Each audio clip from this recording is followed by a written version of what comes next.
And turn up the flavor with Tequila Mi Campo. Tequila made for those who choose to live louder. Mi Campo is crafted for utterly in-your-face flavor. Made with 100% Blue Weber agave.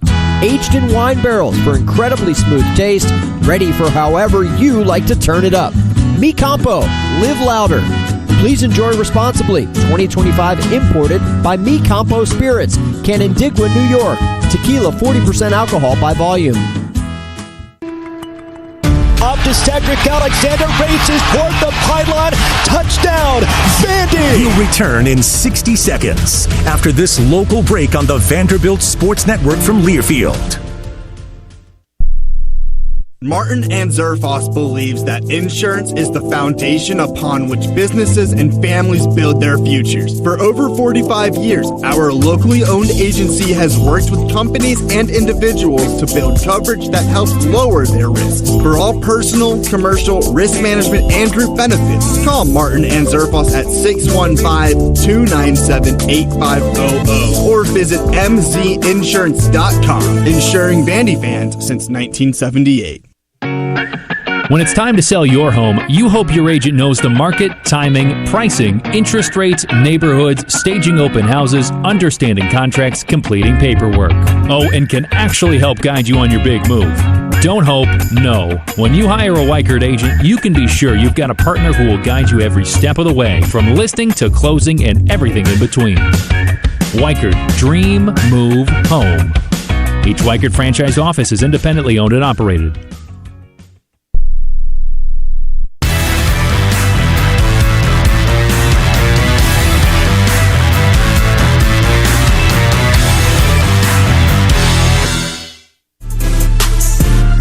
Welcome back to the First Bank pregame show. With kickoff approaching, let's hear from head coach Clark Lee. Once again, here's the voice of Vanderbilt football, Andrew Allegretta. Getting set for kickoff, Vanderbilt versus LSU today from Nashville. Andrew Allegretta here alongside the head coach, Clark Lee. Coach, first off, what do you feel like your team was able to accomplish during the bye week, the feeling you got from the guys as they got back into practice? Yeah, mental reset, and these guys have been great. So it's, there's not been a day we've had where I felt like they've been going through the motions, but to go 6 in a row out of training camp, I mean, that's a tall task. I thought they handled that really well, but got a chance to get a couple of days with it being fall break, and they were able to refresh, see family, get home, get off their feet, and they came back ready to work, and obviously excited to play in the game today. What was or was there a singular biggest point of emphasis as you review the tape versus Alabama?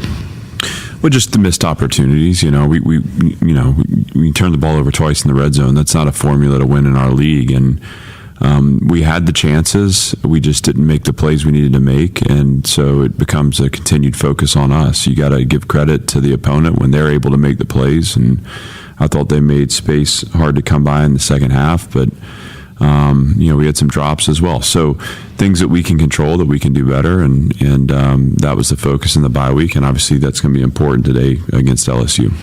Getting set for kickoff, Vanderbilt versus LSU, a top 20 matchup, a pair of 5-1 teams. Obviously a head coach on the other side that you worked for. Is there a singular thing or something about Vanderbilt football that you feel like came from your time with Coach Kelly?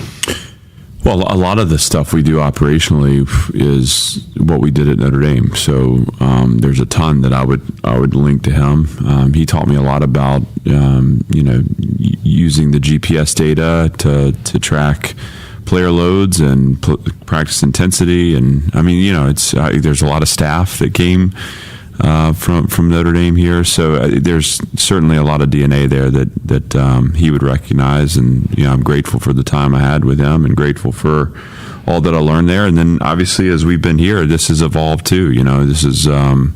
This program's become unique to Vanderbilt, and I think that's so important because I've learned more about myself and kind of my head coaching personality, and that's allowed me to evolve the program in ways that I think have allowed for us to find some success here. So, grateful for Coach and for all I learned when I was with him at Notre Dame. Also, it's been important for us to kind of find the pulse of our program and to make it unique to Vanderbilt. All right, so let's talk about the matchup, the Doors versus the Tigers, focusing first on Vanderbilt's offense versus LSU's defense. Is there a signature of a Blake Baker defense? Faced him versus Missouri, now facing him for the second time versus LSU.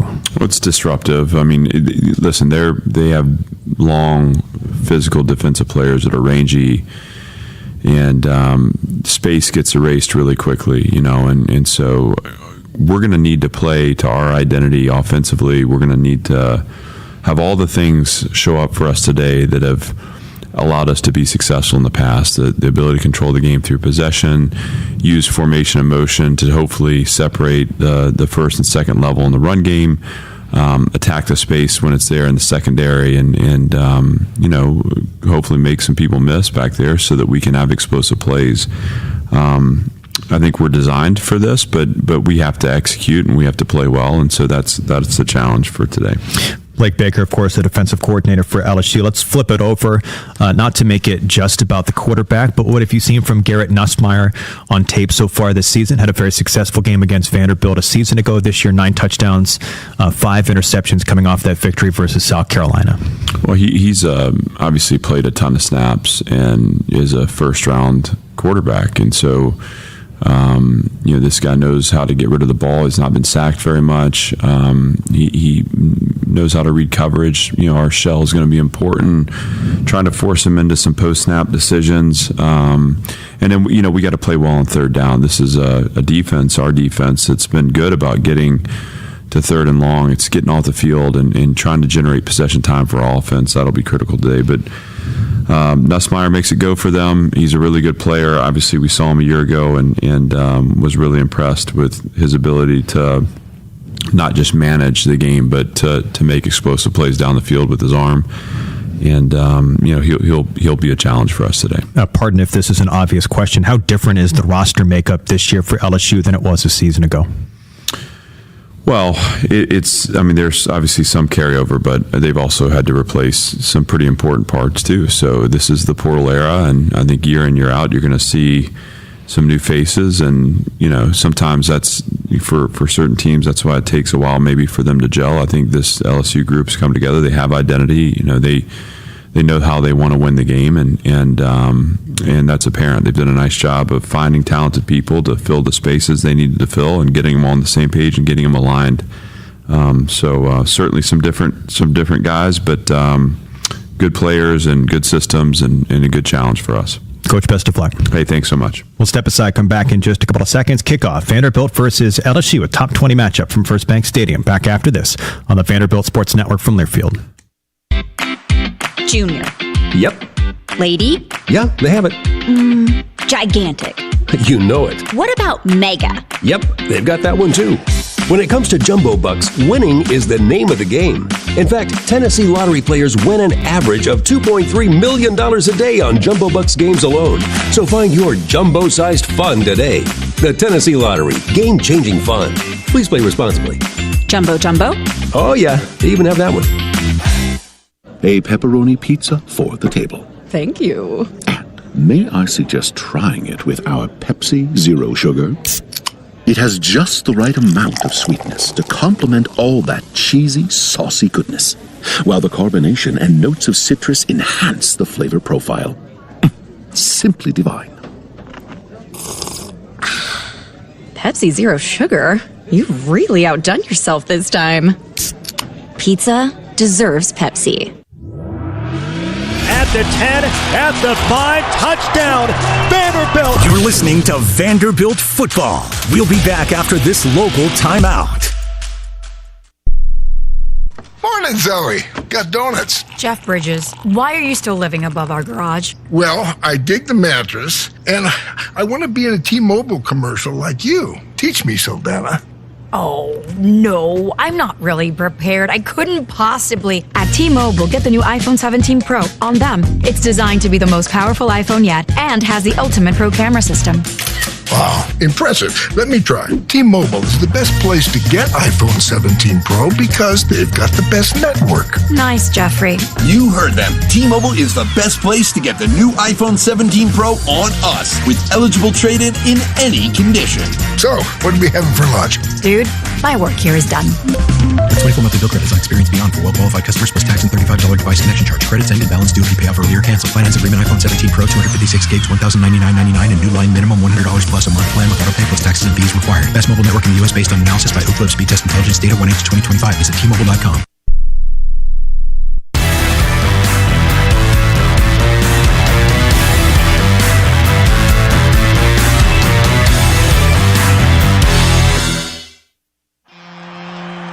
Get ready.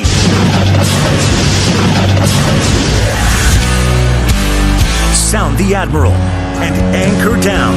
Let's play some football. It's the Commodores on an SEC football Saturday. We are built for the moment. This is the biggest game in a generation. Guys are ready to play. Oh, goodness, on 4th and 1. The Doors come through against the Tide. Built to break the rules and break the expectations. I wasn't cracking the joke. That's the standard. Win 6. He turns the corner. He's got it. Touchdown. Really excited to see what Vanderbilt puts on the field. To make our past proud. That's Jordan Matthews slipping away. White looks into the corner. Touchdown. Looks like the penalty. Caught it. It's a touchdown, Vanderbilt. How in the world did he force this ball in there? And to inspire the next generation of black and gold. Goodness. This kid from Albuquerque. He's a star. What a game by Diego. I like my team. He has literally brought the Pavia party to West End. We are Vanderbilt University. Stay in there and keep fighting. I want to see our Vanderbilt community proud and joyful around their football program. And we are built for this moment. A massive opportunity awaits the Commodores. Eli Stowers. He scampers to the house. The Commodores have played so well. Is this real life? Kickoff. You bet. Is right. Vandy wins it. Now. On the Vanderbilt Sports Network from Learfield. Welcome to live play-by-play coverage of Commodore football. Vanderbilt football is brought to you by Coors Light. Choose chill. Proud sponsor of Vanderbilt Athletics. Celebrate responsibly. Barbasol, America's #1 shaving cream. Close Shave America, Close Shave Barbasol. First Bank. Bank on the doors every time you pay with the exclusive Vanderbilt debit cards. First Bank. Bank local. Get more. Member FDIC. Martin and Zerfos. Martin and Zerfos Insurance Agency, a proud carrier of auto owners insurance. Mid-South Ford, your Tennessee Ford dealers. Anchor down. SeatGeek, the official ticket marketplace of Vandy football. Find tickets to Commodore games and more. SeatGeek, and by Shelter Insurance. Put shelter on your team with auto, home, and life insurance. Find an agent at shelterinsurance.com. Now let's head inside the stadium. Here's the voice of the Commodores, Andrew Allegretta. Welcome to First Bank Stadium on the campus of Vanderbilt University. Set for Vanderbilt and LSU right down to the field to Kev for the coin toss. All right, our referee is David Smith. Let's listen in. What's your call? Heads. He calls heads. Tails. All right, so Vanderbilt wins the toss. LSU called heads. It came up tails. Diego Pavia says, we defer. LSU will have the football. Vanderbilt will kick off and move from right to left in this opening quarter. Hey, Kev, thank you so much. Of course, all of Kevin's sideline reports today are brought to you by Vanderbilt Sports Medicine. Convenient locations across Middle Tennessee. VanderbiltOrthopedics.com. Norm, give me a quick key to victory for Vanderbilt here today versus the 10th-ranked Tigers. Well, I mean, it's going to be who sets the tone today. Is LSU going to be able to set the tone offensively, or is Vanderbilt going to set the tone? Can Vanderbilt stay ahead of the chains, have long, sustained drives, execute their offense? That's what's going to win this ball game. When we return, it's the Doors and Tigers from the bends of the Cumberland to all corners of Commodore country. Vandy football is on the air. Kentucky is a place where business is fast, but the pace of life is just right. By working together, we've moved forward towards a brighter future. Now, we're looking at a new Kentucky, where good jobs and a good life are possible for everyone. Y'all interested? We don't blame you. See why our new Kentucky home is the best place to do business and live a good life at newkentuckyhome.ky.gov.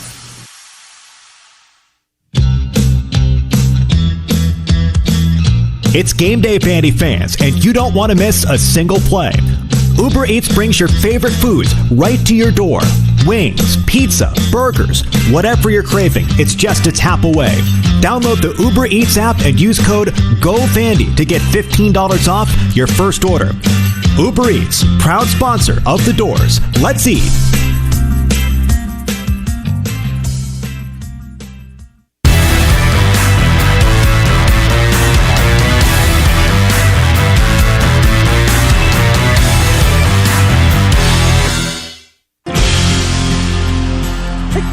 What's up, Commodore Nation? This is former Vandy wide receiver Jordan Matthews, and you're listening to Commodore Football on the Vanderbilt Sports Network from Learfield. On just a gorgeous afternoon here from Nashville, Tennessee, we are set for kickoff. As Justin Dewars will do the honor, not Ron Taylor for Vanderbilt. Dewars from the 35 with Parker and Brown.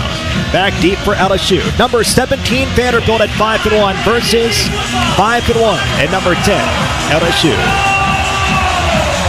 SEC football at its finest. Here we go from West Ends. Dewars to the football. He slugs it.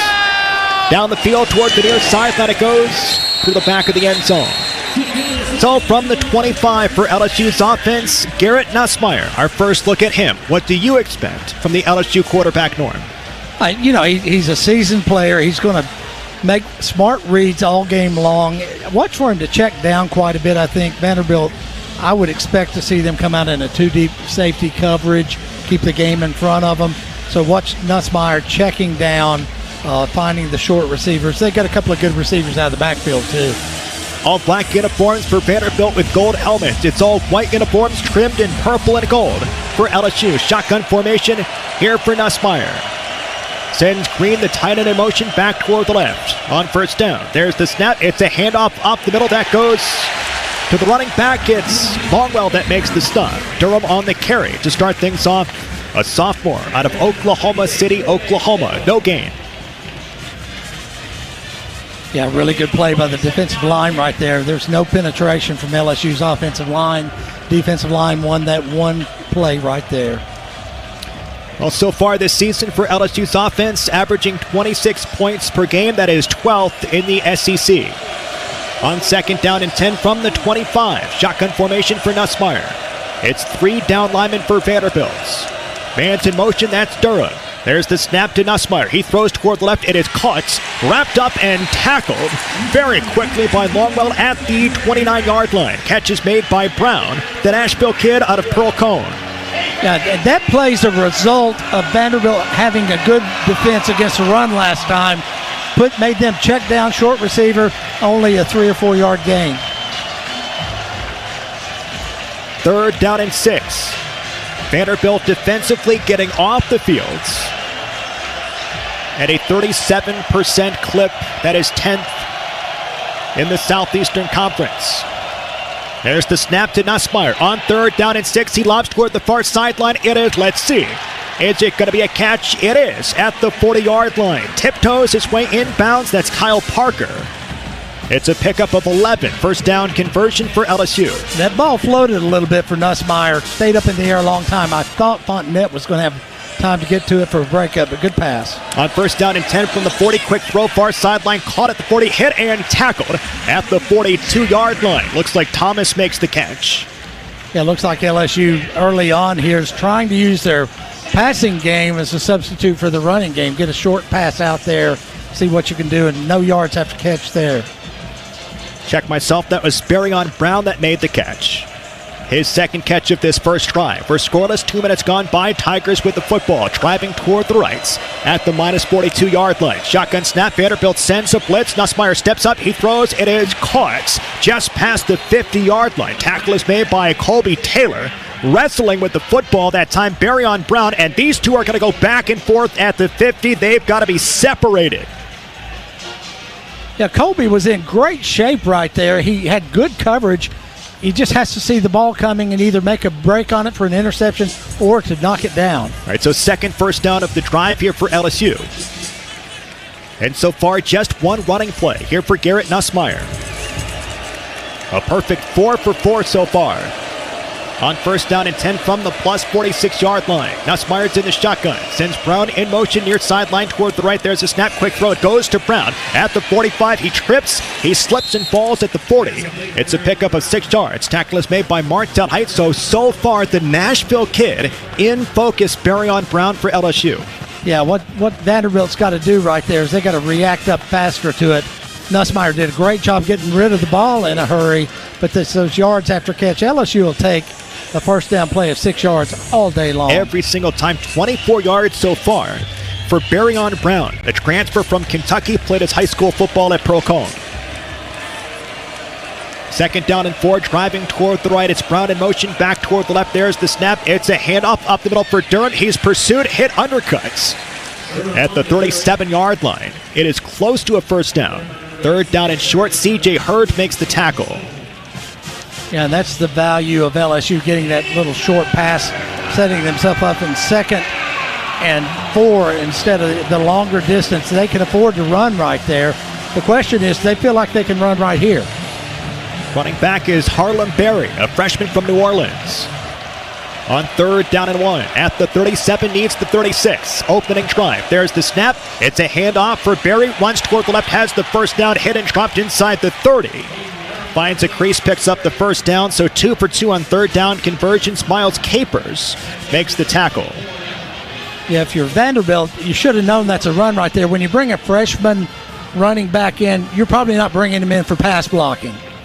Very talented running back as well, was the Louisiana Gatorade Player of the Year from a season ago.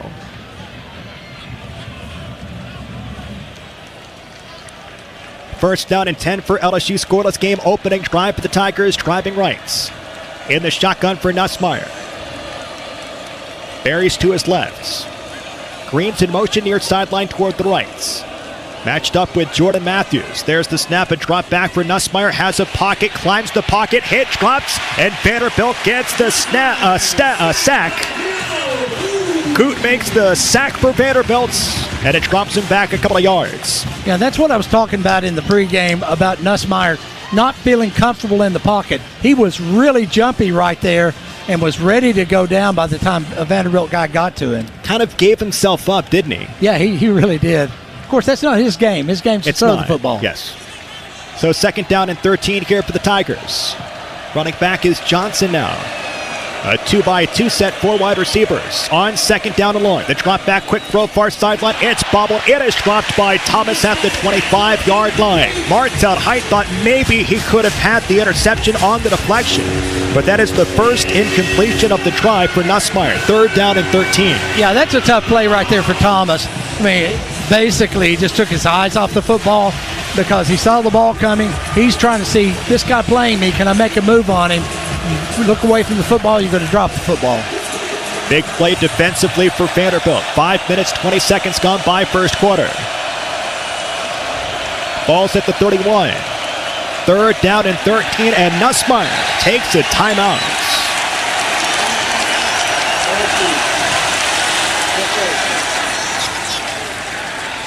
Another case right there, Andrew, where Vanderbilt was showing blitz from a linebacker and from a defensive back, and Nussmeier wasn't sure how he wanted that handled. All right, so time out on the field. We'll step aside, come back in just a couple of seconds. Opening drive for the Tigers. We are scoreless, 9 minutes, 40 seconds to go first quarter. Back after this on the Vanderbilt Sports Network from Learfield. Where can you find the city's hottest spots under one roof? At the Omni Nashville Hotel. This stunning 800-room hotel offers the perfect blend of southern charm and urban sophistication in the heart of downtown. Discover a variety of culinary delights with fine dining at Bob's Steak and Chop House. Authentic southern flavor at Kitchen Notes. Nashville's newest lobby bar, The Pick.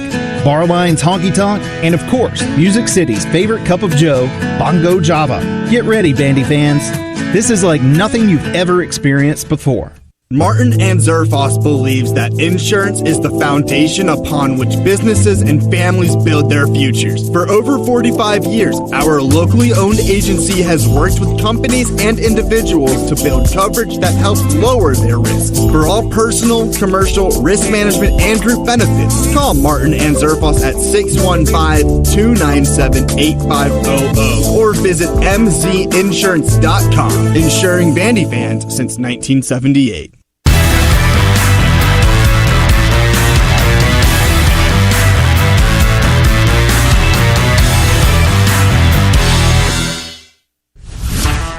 The Vanderbilt Sports Network from Learfield is your home of the Commodores, football, men's and women's basketball, and baseball. Find all the ways to listen on vucommodores.com/radio. Now more Vanderbilt football. Welcome back. 3rd down and 13 here for LSU. 9 minutes, 41 seconds to go first quarter. Vanderbilt Athletics would like to thank our local 615 partners for their continued support. Let's do our part in supporting those who support us and shop local. The 615 partner of the game is McConnell's Catering. Big thing, thumbs up from Todd Berry. Let's head down to the sideline. Let's check in with Kev for the first time. Yeah, Andrew, I think for Vanderbilt, you look back a couple weeks to the game at Alabama. It felt like the Commodores got beat at their own game a little bit with Alabama really dominating the time of possession. So far, LSU has been able to extend this drive and keep it going. This is a big spot here at 3rd and 13. Already about 5 minutes into the game, Vanderbilt's offense hasn't seen the field yet. Going back to before the game, the anchor drop today was really cool. Brent Snedeker was here. He, of course, outstanding PGA Tour golfer and champion for many years, and part of the Ryder Cup coaching staff this past just a few weeks ago when they played the Ryder Cup up in New York. But it was neat to see Brant back here, and he's been part of a Ryder Cup winning team as well, but really a special part of Vanderbilt and of Nashville, and he was here for the anchor drop earlier.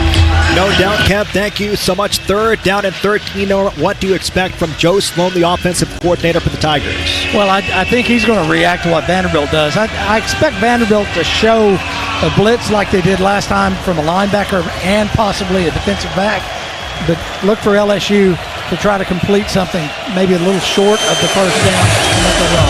It has been a lot of 3-down lineup for Vanderbilt, not 4. And Trotmore in coverage. From the 31, the Tigers need the 18-yard line.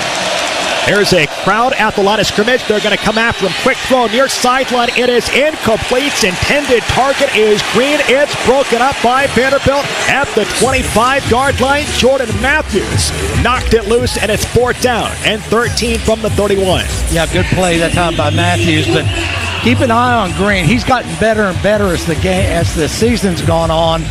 He's turned into almost a wide receiver playing tight end. So the field goal here for LSU, it's Damian Ramos, has made 9 consecutive field goals. He's 10 for 12 here this season. This one from 48, maybe 49 yards. There's the snap, the hold, the kick is up here for Ramos. This one is twirling toward the uprights, and it is good. So 10 consecutive field goals for Ramos, but for Vanderbilt, not bad. After a couple of 3rd down conversions, you hold them to the field goal, a deep one. Yeah, that's what Vanderbilt's got to do today, Ben. Don't break. Goes down as a 12-play drive, 44 yards, 5 minutes, 28 seconds off the clock that time for LSU. And frankly, so far, LSU's playing into what I hope they would do, becoming a one-dimensional team throwing the football a lot. Yeah, so far on the ground here for LSU, 4 carries, 9 yards. That does include a sack of Nussmeier by Coots, the Alabama transfer. Well, Coors Light, mountain cold refreshment, choose chill, proud sponsor of Vanderbilt Athletics. Celebrate responsibly.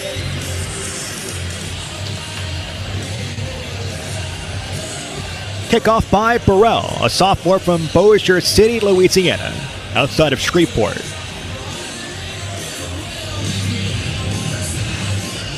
It's Trey Richardson back for Vanderbilt. The ball is teed up from the 35-yard line. Our score 3-0 Tigers. There's the kickoff by Burrell.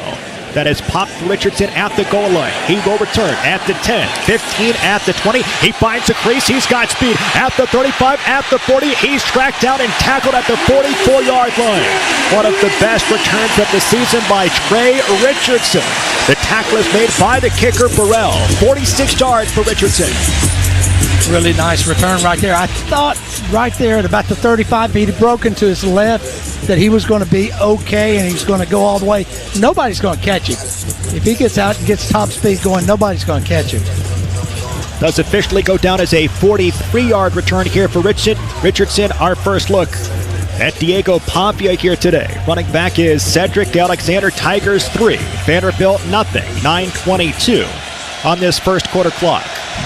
Black uniforms with gold helmets here today for the Doors. It's the pistol formation. Junior Sherrill near sideline toward the left. Man's in motion. There's the snap. It's a handoff for Cedric up the middle. Picks up 2 yards. At the 44. Tackle is made by McKinley, the defensive tackle. And just like that, Vanderbilt has to be broken away from LSU once again. That was Junior Sherrill and Mansour Delane, who played for Virginia Tech a season ago, and Quincy Skinner beat him for a touchdown in the south end zone. Sorry, Andrew. Not much movement off that with the offensive line that time. They're going to have to do better than that to get LSU off the ball. So 2nd down and 9. Shotgun formation for Pavia. Hip left is Alexander.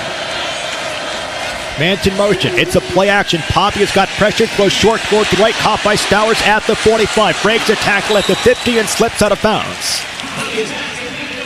They'll spot him at the 49-yard line. Tackle is made by Harold Perkins, the star. So 3rd down for Vanderbilt, their first 3rd down opportunity offensively, trailing by a field goal. Yeah, nice little play right there. I think if McConnell, the lineman, if he would have turned back and made a block instead of moving on downfield, that he would have freed up enough room right there for Eli to make a good move. Vanderbilt is on schedule, 3rd down and 4. A diamond formation of receivers near sideline toward the left. Man's in motion, that's Cedric Alexander. Pavia drops back on 3rd down and 4 with the pocket, throws left. This is caught. What a catch by Cole Spence at the 35. He is dragged down by 4 Tigers. Oh, he plucked that out of the air. It's Halsey that makes the tackle on Spence, the rover, but a first down here for Vanderbilt through the middle. Yeah, Cole Spence stands 6'7", and it took all 6 feet 7 inches right there. Really extended himself, which is hard to do going across the middle. You never know who's coming and going to take a shot at your ribs. It's a pickup of 19 yards into LSU territory. Vanderbilt trails by 3-0, 7:26 to go. Here in this first quarter, pistol formation with Cedric Alexander. There's the snap. It's an option play toward the right for Barnett at the 30. He is hit and just clobbered, depleted by Weeks out of bounds. He pops right back up. Good to see by Barnett. He just laid the thunder. That's Wes Weeks, the brother of Whit Weeks. He just clobbered the freshman. Well, I think Caleb, they list him at 155, which is not a big old boy, so it's not hard to get a big shot on him, but that's what Vanderbilt needed right there. A good first down run. 2nd down and 6 on schedule for Vanderbilt. That is huge. They were off schedule versus Bama. Ball's at the plus 28-yard line. 2 wide receivers near sideline toward the left. In the pistol for Pavia. There's the snap. It's a handoff to Cedric. He is blown up and destroyed at the 30. That's going to lose a couple of yards. Guillory, a graduate student from Louisiana, makes the tackle, blows up the play in the backfield. That looked like a missed block right there. I mean, Cedric never had a chance. He was hit before he got to the line of scrimmage. Well, for Vanderbilt, from on schedule to off schedule, 3rd down and 8. Vanderbilt is first in the conference in 3rd down conversions at 58%. But typically they live in 3rd down and 3, 3rd down and 4. From the 30-yard line, Vanderbilt needs the 22. A shotgun for Pavia. There's the drop back. Has a pocket. He steps up. He throws toward the right. It is caught. What a catch. Oh, Eli Stowers. It's a first down for the Doors out of bounds at the 17-yard line. All these tight ends, they got stick 'em on those gloves. Good miss here today. Yeah, this is the tight end drive. Great catch by Spence. Now a great catch by Eli. Both of them really extending, going up, getting the football. Nice catches. A 13-yard pickup for Stowers. His 2nd catch of this first drive. Vanderbilt trails by 3, 5:21 to go, first quarter. Alexander and Young in the backfield for Vanderbilt. On first down inside the red zone. There's the snap. It's a handoff for Cedric Alexander. He is dragged down and pulled down. Nice tackle by Mathis, a freshman from Savannah, Georgia. Yeah, that was a big-time play by Mathis right there because he was trailing the play coming down the line of scrimmage and just reached and grabbed Cedric by the back, got him by the jersey, and pulled him down. Well, tough sledding for Cedric Alexander on the first drive, but we know that Clark wants to stay committed to running the football regardless of the outcome here today because of Bama. Yeah, it's like we were talking about in the pregame. It's which team can be most balanced today. So second down and 10 for Vanderbilt. A 2-by-2 set. Running back is Cedric Alexander. We've got a stoppage here. Timeout taken by Vanderbilt. Vanderbilt, they're first. That's David Smith, our referee here today, the starting quarterback for Alabama back in 1988. He's the referee here today for this crew. That brings us to a timeout on the field. We'll step aside, come back in just a couple of seconds. Vanderbilt with a second down and 10, 4:26 to go first quarter, trailing by 3. Back after this on the Vanderbilt Sports Network from their field.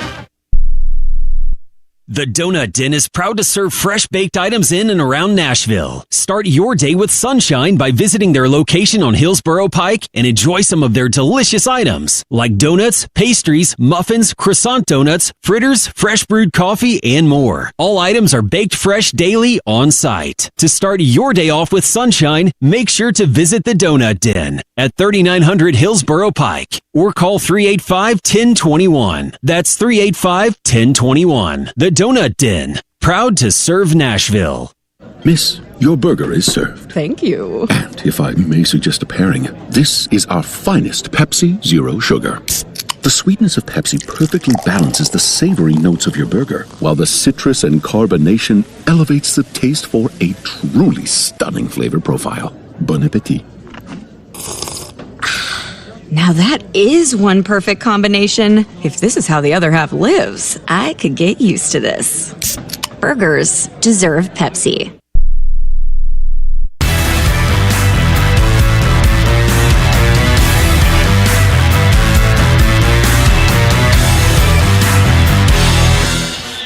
Welcome back. Vanderbilt on offense, second down and 10 inside the red zone. Thanks to everyone listening today on 102.5 The Game here in Nashville, our home for Vanderbilt football, men's basketball, and baseball. We're proud to carry our games on these stations. Let's head back down to the sideline. Let's welcome back in Kev, a critical stretch of this first drive for Vanderbilt, Kev. Yeah, no doubt about it, Andrew. This is a key spot here. You got it second and 10 at the 16-yard line.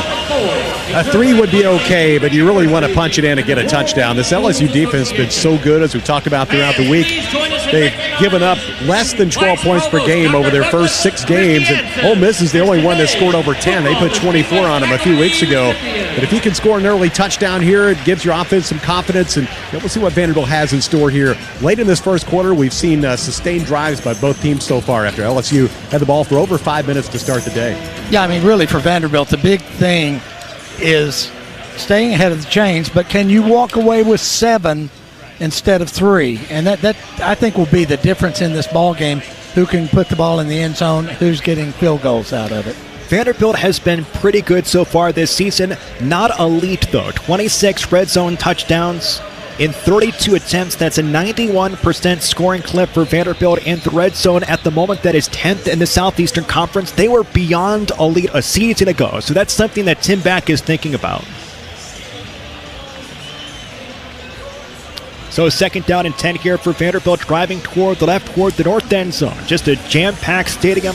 This is SEC football at its finest on a gorgeous October afternoon here from the Music City. So glad you could join us and make us part of your Vanderbilt game day. Andrew Allegretti here in the booth alongside Norm Jordan and Kevin Ingram down on the sideline. A critical second down and 10 from the 16-yard line.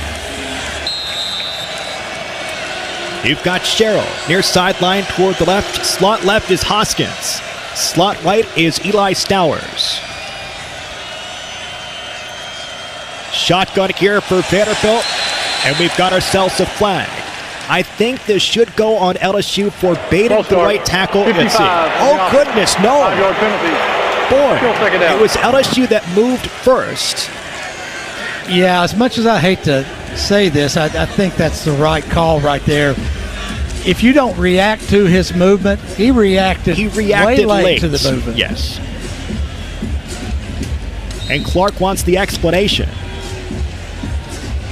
Well, that goes against Henderson, so if Henderson reacts quicker to that movement on Patrick Payton, maybe that's on LSU, but it backs up Vanderbilt, second down and 15 to the 21.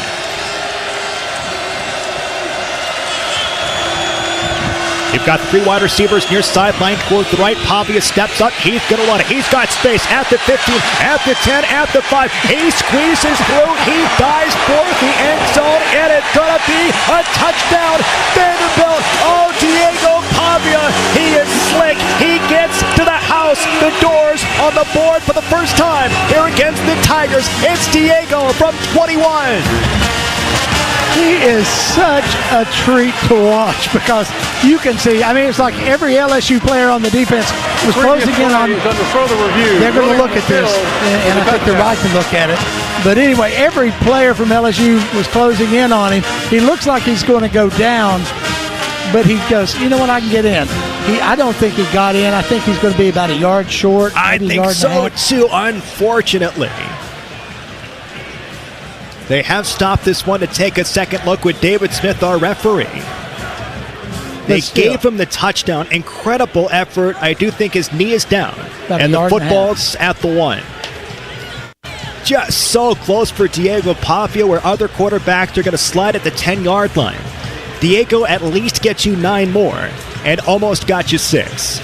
I was looking at this happen, and I was going, Diego, get down, because they're all coming for you, and he was going to. He slowed down like he was going to go down and then accelerated again, trying to get in the end zone like only Diego Pavia can do. It's Devon Keys that makes the tackle. After video review, the runner was down prior to the ball crossing the goal line. The ball will be spotted inside the 1-yard line. It will be first and goal, Vanderbilt. All right, so this close shave instant replay was brought to you by Barbasol Shaving Cream. Why pay more for gels when Barbasol delivers an instant thick lather for a close, comfortable shave? Choose Barbasol, a quality shave and a trusted value. What'll be interesting right here, not only see if Vanderbilt can get the ball in the end zone, but also after that run that Diego made, will LSU start putting a spy on him? Extra blocking for Vanderbilt. Cedric Alexander's the running back. You've got Gabe Fisher in as well. Under center here for Pavia. From the 1, there's a snap, a handoff for Cedric Alexander. He plows toward the end zone. He's going to be down at the 1. A flag has been thrown. It's on Vanderbilt. Offside on the defense, number 90. Penalty is half the distance to the goal. Replay, first down. And first down for Vanderbilt, which is nice as well. If you're going to get a penalty, half a yard penalty is about as good as it gets. Goes against the defensive tackle, a graduate student from Alexandria, Louisiana. Running back, Cedric Alexander. Fisher in the block. Under center for Pavia. Inside the 1. There's the snap. It's a quarterback sneak toward the goal line. Did he get it? Did he get it? Touchdown, Vanderbilt. The QB sneak for number 2. Diego Pavia to the house. And Vanderbilt leads it 6-3. I get the side judge wanting to run in and make sure, but he was in. A critical drive here for Vanderbilt to answer the field goal from Ramos. All started, by the way, from that tremendous 43-yard return from Trey Richardson to set Vanderbilt up in good field position. And the Doors take advantage. Extra point for Brock Taylor. With 3:38 to go, first quarter. There's the snap, the hold, the kick is up, and it is good. Vanderbilt leads 7-3 in a top 25 matchup. Number 17, Vanderbilt's number 10, LSU, meeting as ranked opponents for the first time since 1947. Back in just a couple of seconds after this on the Vanderbilt Sports Network from Learfield. Mr. Commodore, better known as Mr. C by the black and gold. He commands the campus, leads the charge down the Star Walk, and motivates the Commodores to anchor down. Ford also has a fan favorite, Ford F-Series, America's best-selling trucks 48 years straight. Drive F-150, proud sponsor of the Commodores at your Tennessee Ford dealer, based on 1977 to 2024 total sales. I'm on Deadman's Bend at midnight when my gas light pops on. I see a gas station ahead. Just my luck. Or is it? I walk in, the attendant lifts a bony finger towards me and croaks, "You want a Halloween jumbo bucks?" I whisper it terrified, "No." And as I leave, he asks the lady behind me. She says, "Okay." And then, "She wants $75,000! Scare up some cash with the Halloween Jumbo Bucks instant game, only from the Tennessee Lottery. Game-changing, head-raising fun. Please play responsibly. Hey Commodore fans, this is head coach Clark Lee, and I want you to anchor down at Central Bar and Kitchen inside the Nashville Marriott this season. Located directly behind the stadium, it's the closest restaurant and outside bar to Vanderbilt Stadium, making it the perfect spot to enjoy a pregame meal or wind down with Commodore Nation after each game. Central Bar and Kitchen features craveable foods and cocktails with guests giving it strong 5-star ratings on TripAdvisor. Check them out at centralbarandkitchen.com or on Instagram at Central Nashville. We'll see you there.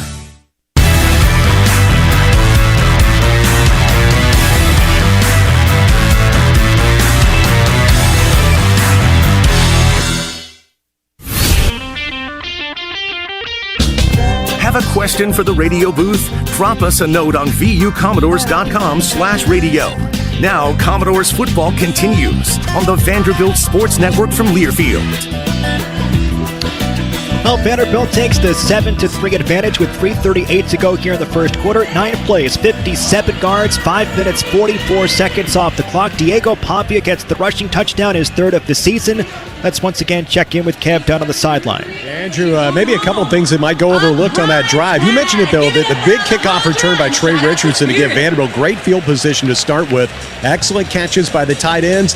And then that offside call against LSU right before Vanderbilt scored the touchdown. If it's against the Commodores, you go back 5 yards and you're starting out at about the 6-yard line. Instead, the nose of the football is almost on the goal line. And at that point, you take a snap under center and push your way into the end zone. And Diego in this offense was able to do just that. Really nice first drive for the Commodores. Kev, thank you so much. Not only that, but how about the 2 catches by the tight ends, Eli Stowers and Cole Spence? Tremendous catches using every inch of their frame.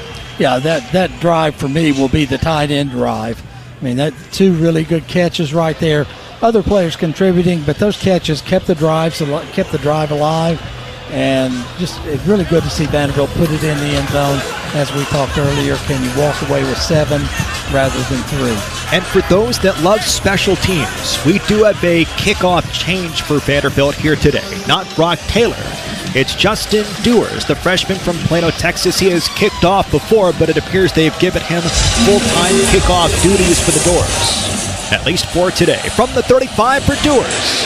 He pops this up toward the near sideline. And Brown lets it fly through the back of the end zone. So Vanderbilt 7-3, 3:38 to go first quarter. Andrew Allegretti here in the booth alongside Norman Jordan. Our entire fantastic crew: Ladarius Robinson, Todd Berry, Chase Owens, Jake Lyman. Back inside our network studios, Jonah Weintraub, and of course Kev down on the sideline. On a fantastic day of SEC football, it's a top 25 matchup from the Music City that leads us off. So for the second time, Garrett Nussmeier. He's flanked by Jawan Johnson, a sophomore from Lafayette. Moves out of motion. Vanderbilt will send a blitz. Quick throw off the far sideline. It is caught by Johnson in space at the 35, at the 40. A flag has been thrown at the 45-yard line.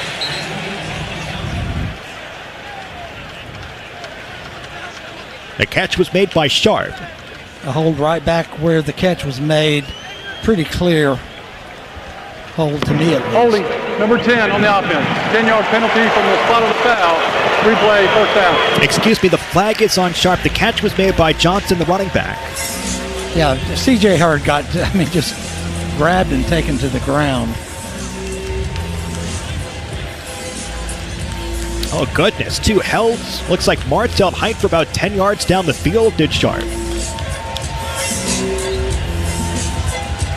So first down and 10 from the 25-yard line. Back him up to 20 now. On first down, there's a snap. It's a handoff for Berry through the middle. He is hit and stopped at the 22-yard line. Berry, number 22. Tackle is made by Glenn Seabrooks, the Davidson Academy kid. Second down. Yeah, what LSU saw right there is we've got a man advantage down here in the trenches. We've got more blockers than you got defenders. The Vanderbilt linebackers are so active that's a tough matchup. On second down, they go back to Durham. So 3 plays, 3 different running backs for offensive coordinator Joe Sloan. On second down and 8. On the drop back here for Nussmeier. He steps up, he throws short, caught by Durham, tripped up at the 25-yard line. Pickup of 2, tackle is made by Fontenay. And that's what we talk about when we talk about doing your job defensively. Fontenay let his man go. He had man, they were in zone, and he came up really quickly and made the tackle. All right, so excuse me, 3rd down and 10. Got my wires crossed with the scoreboard here. 3rd down and 10 from the 25-yard line. They need the 35. The Doors lead this game 7-3 late in the first quarter. Running back is Durham. Shotgun for Nussmeier. He drops. Vanderbilt rushes 4. Nussmeier steps up. He throws, and it's caught at the 40-yard line by Brown. He falls down to the turf. It's a first down for LSU. He's had a fantastic game. That's Farion Brown. And LSU does have a player down after a 15-yard pickup. That's the left tackle, Tyree Adams, redshirt sophomore from Marrero, Louisiana. Yeah, Vanderbilt blitzed right there. They basically had a twist with Rinaldi, the linebacker, coming in behind the defensive lineman. Just barely didn't get there. Nussmeier didn't get jumpy at all, hung in there, delivered the football. He's a really good passer, no question. Well, so far 8 for 10 for Nussmeier, 57 yards. As they take a look at the left tackle, Tyree Adams. Which they're not deep at tackle. They're not deep at tackle. They're not deep on the offensive line. They've rotated their right tackle between Weston Davis, who's dealt with a concussion and poor performance, as well as the freshman Kern. As Adams gets to his feet. It's a first down at the 41-yard line. Well, 3rd down conversions have been good for both sides. 3 for 4 for the Tigers, 2 for 2 for Vanderbilt. So far, time of possession, 5:54 for Vanderbilt. About 6 minutes so far for LSU on their second offensive drive with 1:44 to go here in this first quarter. New left tackle is DJ Chester, who can play all 5 offensive line positions, which feels like a little bit of an issue if you need to swing your center to left tackle. On first down and 10. Running back is the freshman Berry from the minus 41-yard line. Vanderbilt shows blitz with Fontenay. There's the snap. It's a handoff for Berry through the middle. He waits with pace. He runs to the 50, hit and stuffed. It's a pickup of 9 yards. Tackle is made by Marlon Sewell, so 2nd down and 1. Good run that time by the freshman Harlan Berry. Yeah, that's what Vanderbilt can't have happen, is have LSU's run game get going. Again, our score was 60 seconds to go. First quarter, Vanderbilt 7-3. Here's a snap, let's see, deep throw for Nussmeier. One-on-one here with Berry on ground. It is broken up. Offensive pass. The flag has been thrown. I think this one is going to go against Colby Taylor. I think for holding the shoulder pad of Berry on ground. It's going to be defensive, but there was a lot of pushing going on the other way. Pass interference on the defense. Number 3, 15-yard penalty from the previous Colby Taylor held his shoulder pad for the better part of about 10 yards. I believe that Berry on ground was after it too, but those two have been jawing the entire first quarter.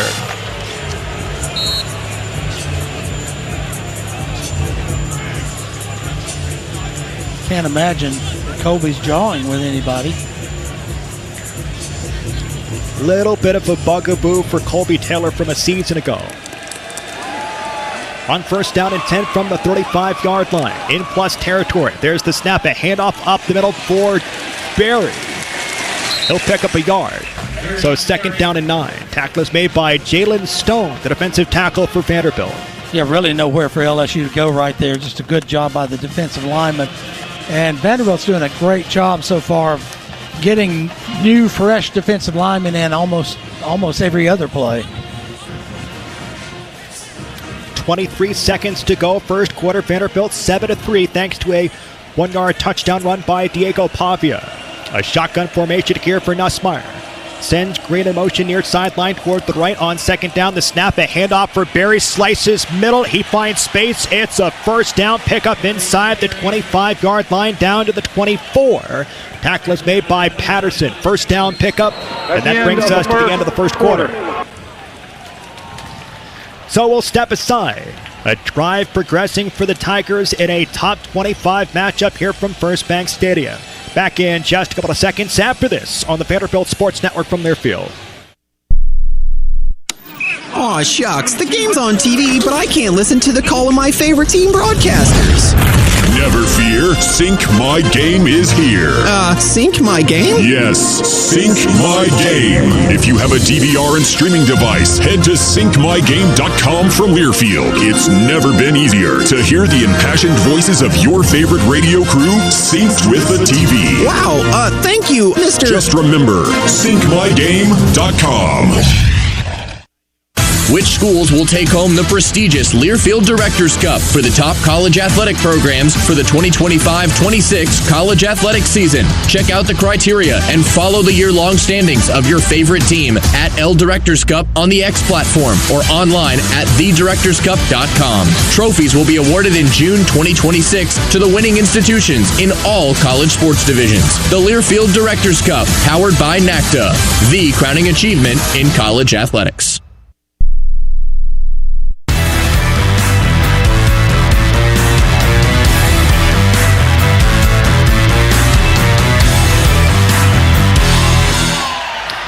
Well, today's game sponsor is First Bank, Vanderbilt Athletics and Vanderbilt Sports Property. Thanks, First Bank, for their partnership, support, and all they do in the Nashville community. Let's head down to the sideline. Let's check in with Kev. Yeah, we'll hear from our friends at First Bank coming up at halftime, and it's always great to have them on board. And I know they're really proud of this stadium, too, with all the work done and having that First Bank name on this place for several years now. Well, this is a big spot for Vanderbilt's defense. You know, we talked about penalties earlier. The defensive pass interference call on Vanderbilt on that deep ball felt like a key call. One of those that could have gone either way. It goes against the Commodores.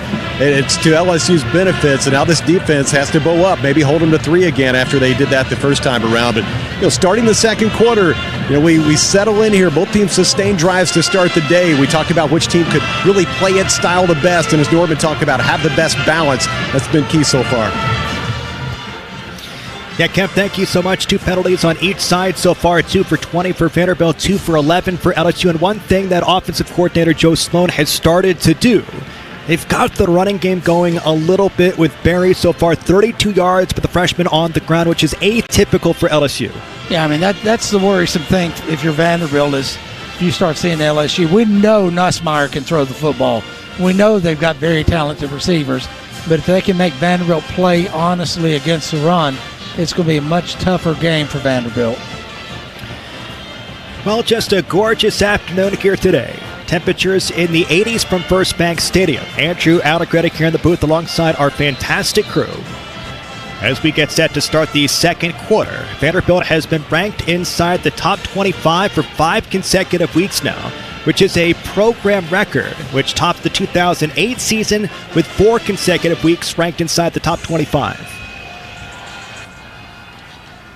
So driving left for the Tigers now. White uniforms trimmed in purple and gold. Black uniforms for Vanderbilt with gold helmets. It looks like the kids from Baton Rouge are taking on that professional team from New Orleans, the Saints. They only had a fleur-de-lis on their helmet. I bet we can find a sticker somewhere. Running back is Juwan Johnson, first down and 10 from the plus 25. Vanderbilt shows a blitz. Nussmeier dropped back. He floats this one. It is caught by Green at the 20, at the 10, far sideline, touchdown. It goes for 24 yards. Nussmeier to Green. The tight end had a fantastic game. 8 catches, 120 yards versus South Carolina. Picks up the touchdown reception here. The Tigers lead 9-7. Well, Nussmeier turned toward the Vanderbilt fans, put his hands on his hips, and kind of taunted a little bit. And I'm like, you don't need to do that. You can get flagged for that.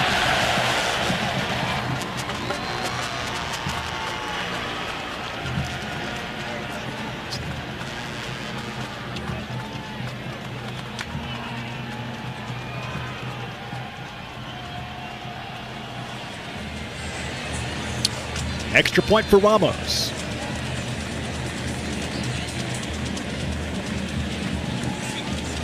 There's the snap, the hold, the kick is up, and it is good.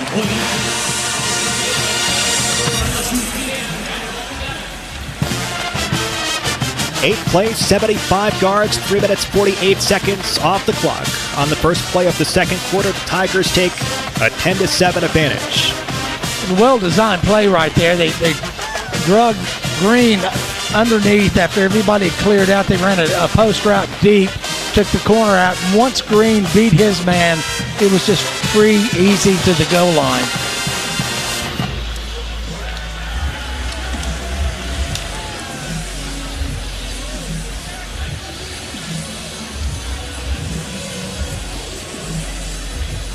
Well, so far for Garrett Nussmeier, 9 for 11, 82 yards, 1 touchdown, no interceptions, 82% completion percentage, 114 total yards for LSU, 62 for Vanderbilt. There's been 3 tries. There have been 3 scoring tries, a touchdown and a field goal for the Tigers, a touchdown for Vanderbilt. Here's the kickoff by Burrell from the 35-yard line.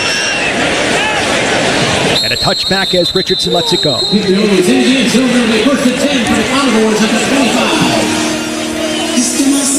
Well, this is what we talked about in the pregame is we know LSU can take a punch. Can they take a punch, counter punch, counter punch? And that's what Vanderbilt's offense has got to do. They've got to sustain a drive right here and do a counter punch and just keep punching at them and see what they're made of. Well, so far for Diego Pavia, 2 elite quarterbacks in this game, 3 for 3, 38 yards for Pavia and a rushing touchdown. Everybody talks about how great Nussmeier is, and he's a very good passer. Their statistics are almost identical, except Diego's a better runner. Yes, sir. On first down and 10, it's Cedric Alexander, pistol formation.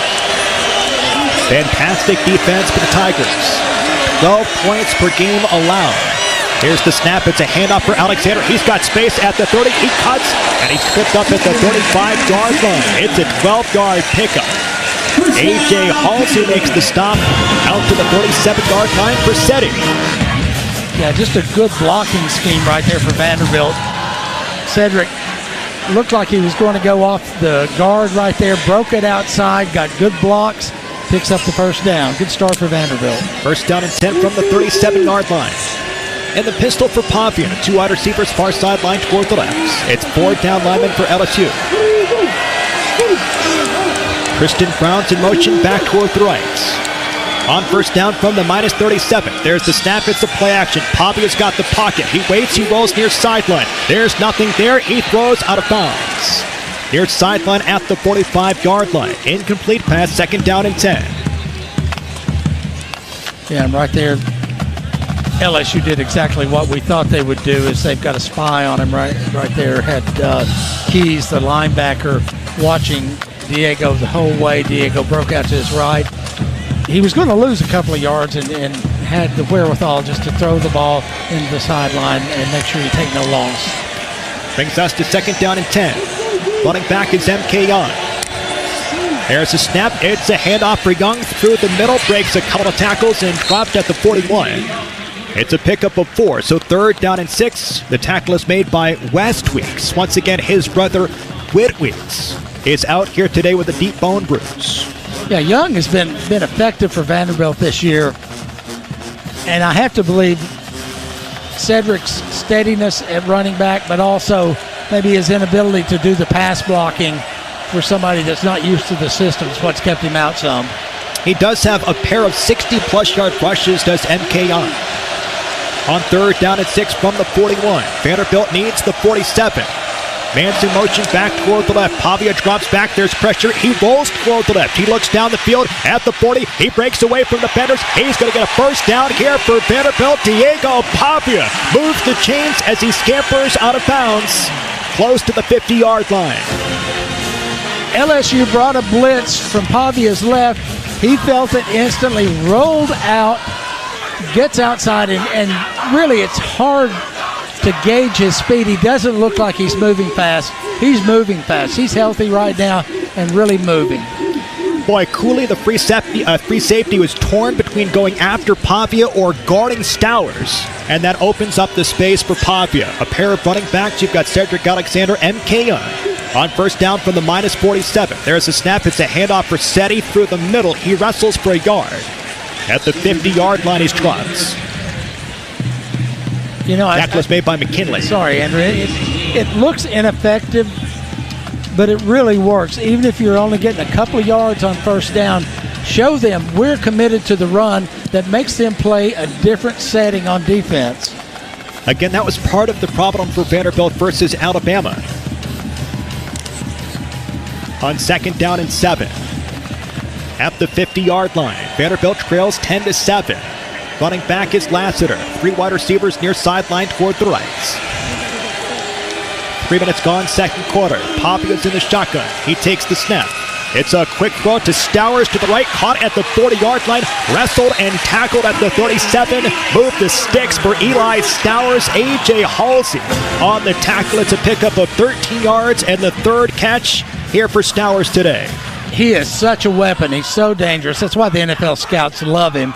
And the thing I like about Stowers, he makes sure he makes the catch. He had a couple of drops against Alabama. Makes sure he has the catch, gets tackled, flips the ball to the referee, goes to the huddle. Could be Vanderbilt's very first-round draft pick since 2008. Running back is Cedric Alexander. On first down and 10 from the +37. There's a snap. It's a play action. Pavia rolls toward the right at the 40. He's going to run. He lowers his shoulder. He dives inside the 35-yard line and down at the 31. Good pickup for Diego Pavia outside the numbers. He's tackled by Weeks. Pickup of 6. Right there's one of the dirty little secrets you learn as a football player is to look like you're putting every effort into it and make sure you get below the guy and you don't get killed when you get tackled. He's so smart. He does that on purpose. So smart. How do you defend against somebody that he doesn't even know what he's about to do? I think the answer is you don't. You just hold your breath and hope. On second down and 4 from the 31. Tigers do show blitz. The defensive coordinator, Blake Baker, one of the best in the country. There's the snap. It's a handoff middle for Cedric Alexander. Moves the pile. It's going to be a first down here for Vanderbilt at the 27-yard line. Picks up 4, maybe 5. Seti right through the middle. Well, tip your hat to the offensive line right there because they really moved LSU back a couple of yards on the defensive front. And when you do that, running backs can do a whole lot more than when they're trying to dodge somebody before they get to the offensive line. Well, so far for Cedric Alexander, 17 yards on the ground. Diego Papia's got 33 on the ground. He's 4 for 5 for 57 through the air. On first down and 10 from the 27-yard line. Driving toward the right. There's the snap. It's a handoff for Seti. Makes one man miss. Does get back to the line of scrimmage. And falls forward to pick up 2. At the 25-yard line, right through the pile. The tackle is made by West Weeks. I know I talk about staying ahead of the chains, but this commitment to the run on first down is not a bad thing. Even if you're only getting a couple of yards, you're making them play an honest defense, respect the run. Again, not to belabor it, but Clark was very honest with us on Monday. They did not run the football as much as they would like with Cedric Alexander versus the Tide. On second down and 8 from the 25-yard line. Running back is A.J. Newberry. In the pistol for Pavia. Martell Height near sideline toward the right. It's a play action. Pavia drops back with the pocket. He steps up. He throws short. It's caught by Spence at the 15, at the 10. He tries to jump a man at the 5 and dropped at the 3. Cole Spence. What a catch. His second reception of the ball game. It goes for 12, and Vanderbilt is inside the 5-yard line, officially at the 4. And that's what Vanderbilt's been good at this year, is finding that number 2 guy to step up and make a big play right there. Martell Height was in the game right there, and I thought he obviously got held coming across the middle, but no call. Goal to go from the 4. Vanderbilt trails by 3, 10-7. Midway through the second quarter, Gabe Fisher's in motion. There's the snap. It's a handoff for A.J. Newberry. He's got speed near sideline, and he is tackled. Tackle is made by Cooley, the free safety. Yeah, he's got speed, and so does the entire secondary of LSU. Yes, join the party. Everybody's got speed if you play for the purple and gold. Goal to go from the 3 for Vanderbilt. Vanderbilt has a 1-yard touchdown run from Diego Pavia. We'll see what Tim Beck dials up now. Trey Richardson into the game. You've got to respect his speed, even if it is a limited field right here. Running back is still Newberry. Goal to go from the 3. Junior Sherrill near sideline toward the right. There's the snap. It's an option play toward the left. Pavia lowers the shoulder. He is hit at the goal line, and he's going to be just a little bit short. Inside the 1. 3rd down. Goal to go inside the 1. Yeah, I thought for sure that Diego was going to pitch that ball, and probably should have, but he's been such a wizard about getting into the end zone. I guess he felt like, I can do this. LSU very slow to sub. They've got to sub somebody off the field. Under center for Diego Pavia with Newberry. Goal to go inside the 1. 3rd down. There's the snap. It's a quarterback sneak toward the goal line. What's the call going to be? They're going to say he's short. 4th and inches.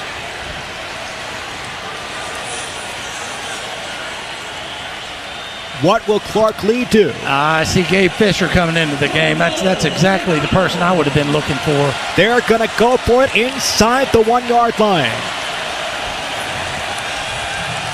Vanderbilt is 3 for 6 on 4th down so far this season. This is the biggest. They bring in Fisher. They bring in Cedric Alexander. They go big. Goal to go here for Pavia.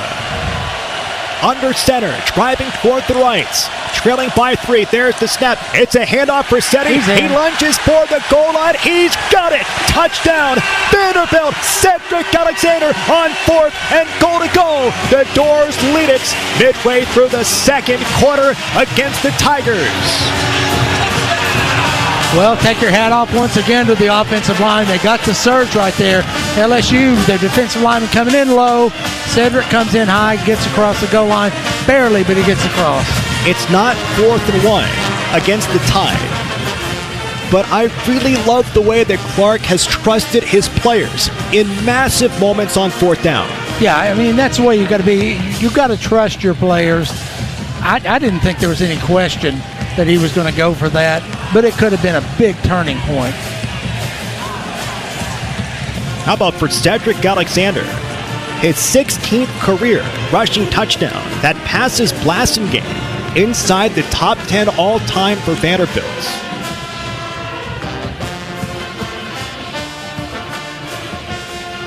I'm guessing they're reviewing that in the booth.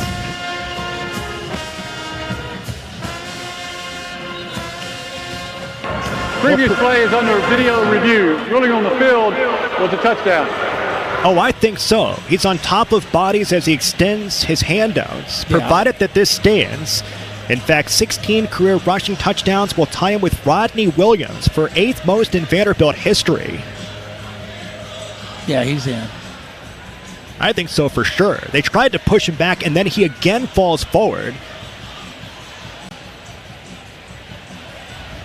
I think he's in on the first lunge. Yeah, I think he's in both times. Let's give him 14 points. Let's go. I'm cool with that. That feels against the rules, but if it's for Vanderbilt, let's ride. You don't know all the rules. There are a lot of rules. This is true. I don't know all of them. Let's head down to the video Okay, review, never mind. Ruling on the field is upheld. Here we go. I was going to see what Kev thought, but it sounds like David Smith and our crew got there a little bit quicker. Kev, did you see the same thing? Yeah, I thought for sure it was a touchdown, and maybe both times, as Norman was talking about. I mean, he got it on the initial lunge, it looked like, and then he was pushed back and went for it again. And I thought it was pretty clearly in the end zone. Really big score. That's a big momentum play for Vanderbilt right there. Well, 2 drives, 2 touchdowns for Vanderbilt. They lead 13-10. Here's the extra point for Brock Taylor. The snap, the hold, the kick is on its way, and it is good. So 14 plays, 75 yards, 858 for Vanderbilt. Man, against this defense, what's a response offensively for the Doors? Well, you know, we talked about setting the tone for the game, and so far I have to say Vanderbilt has set the tone because you've had 4 possessions, 1 field goal touchdown for LSU, 2 touchdowns for Vanderbilt. That's setting. 2 really good defenses, 4 possessions, 4 scores. We'll step aside, come back in just a couple of seconds. 5 minutes, 52 seconds to go, second quarter. Vanderbilt 14-10 versus the 10th-ranked LSU Tigers. Back after this on the Vanderbilt Sports Network from their field. Coors Light is cold lagered, cold filtered, and cold packaged for a smoother finish. It's got that crisp, refreshing taste that makes every moment cheering on your team even better. Plus, the mountains on the bottles and cans turn blue when your beer is Rocky Mountain cold. So you never have to guess if your Coors Light is ready to drink. So crack one open, take a sip, and enjoy the game. Coors Light. Choose chill. Celebrate responsibly. Hey, Commodore fans, it's college football season, and SeatGeek is the official ticket marketplace of Hail Marys and walk-on heroes. SeatGeek makes it easy to find tickets so you can be a part of all the action this season. Whether you're buying or selling tickets to Vandy football games or to any other live event in your area, SeatGeek is the place to do it. SeatGeek is the official ticket marketplace of the Vanderbilt Commodores. Let's go, Commodores! SeatGeek. Fall is in season at Kohl's, and you know what that means. Pumpkins, plaid, and anything that smells like cinnamon. This week, take an extra 20% off decor, home furnishings, bedding, and more. So whether fall is your entire personality or you're just a casual pumpkin enthusiast, the deals at Kohl's are here for your seasonal style.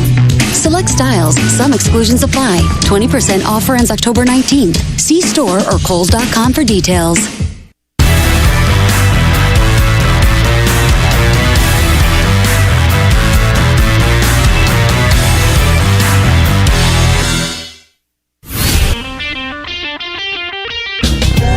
Anchor Podcast. Subscribe on Apple and Spotify today. The Anchor Podcast, the best conversations about your Commodores. Now, more Vanderbilt football. Well, a good conversation on the Anchor Podcast now with Robert Steiner, who heads up the strength and conditioning program for Vanderbilt football. Check that out on Apple and Spotify. Money talks, and now it shares with new Vanderbilt debit cards from First Bank. You can bank on the doors every time you pay. First Bank, carry Commodore pride. Bank local, get more. Member FDIC or First Bank first downs.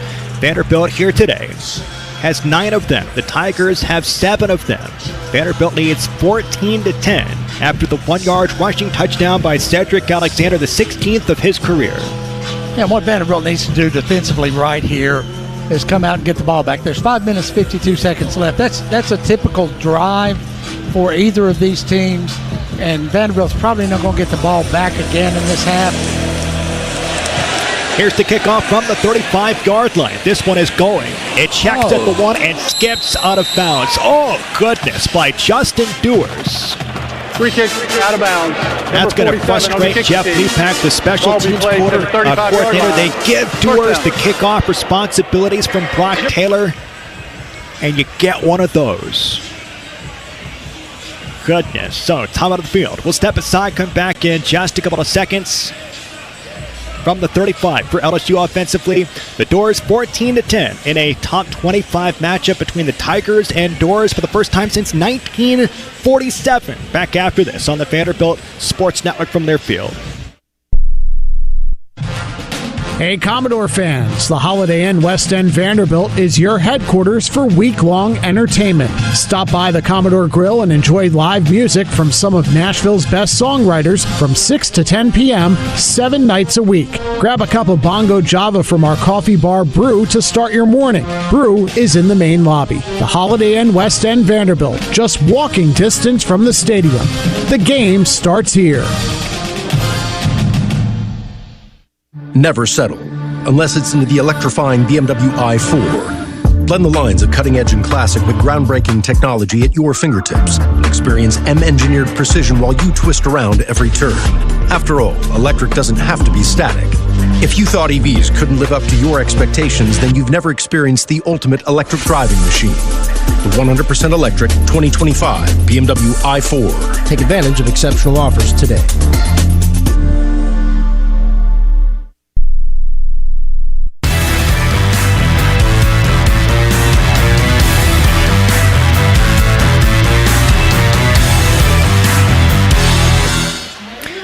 Welcome back to First Bank Stadium. Andrew Allegretti here in the booth alongside our fantastic crew. Norm Jordan, Todd Berry, Chase Owens, Jake Lyman, Ladarius Robinson, Jonah Weitschrott back inside our network studios. Vanderbilt 14-10 with the advantage, 5:52 to go here in the second quarter. And of course, on the sideline, we've got Kev. What you got? Yeah, I was watching this contest during the break here. They had a young man out on the field trying to make a field goal, I assume for some sort of prize. He wasn't exactly Brock Taylor. Hooked it to the right, so no good. You know, you mentioned your interview with Robert Steiner that you did for the Anchor podcast. It was terrific, but I thought there might be some sort of workout involved there. I mean, that was a bit of a disappointment to me that you didn't have Robert put you through your paces like he does with Coach Lee. I mean, it is definitely working for Coach Lee. He looks like he can get out here and play football. Look, as we discussed, Kev. Steiner, take a look at me, goes head to toe, goes, young man, you're a lost cause, and started to do other things. I don't know. I have a hard time telling you and Clark apart, you know. Yeah. I don't think it's the muscle mass that might be the similarity there. Hey, man, there's always, I think it's the guard on the razor.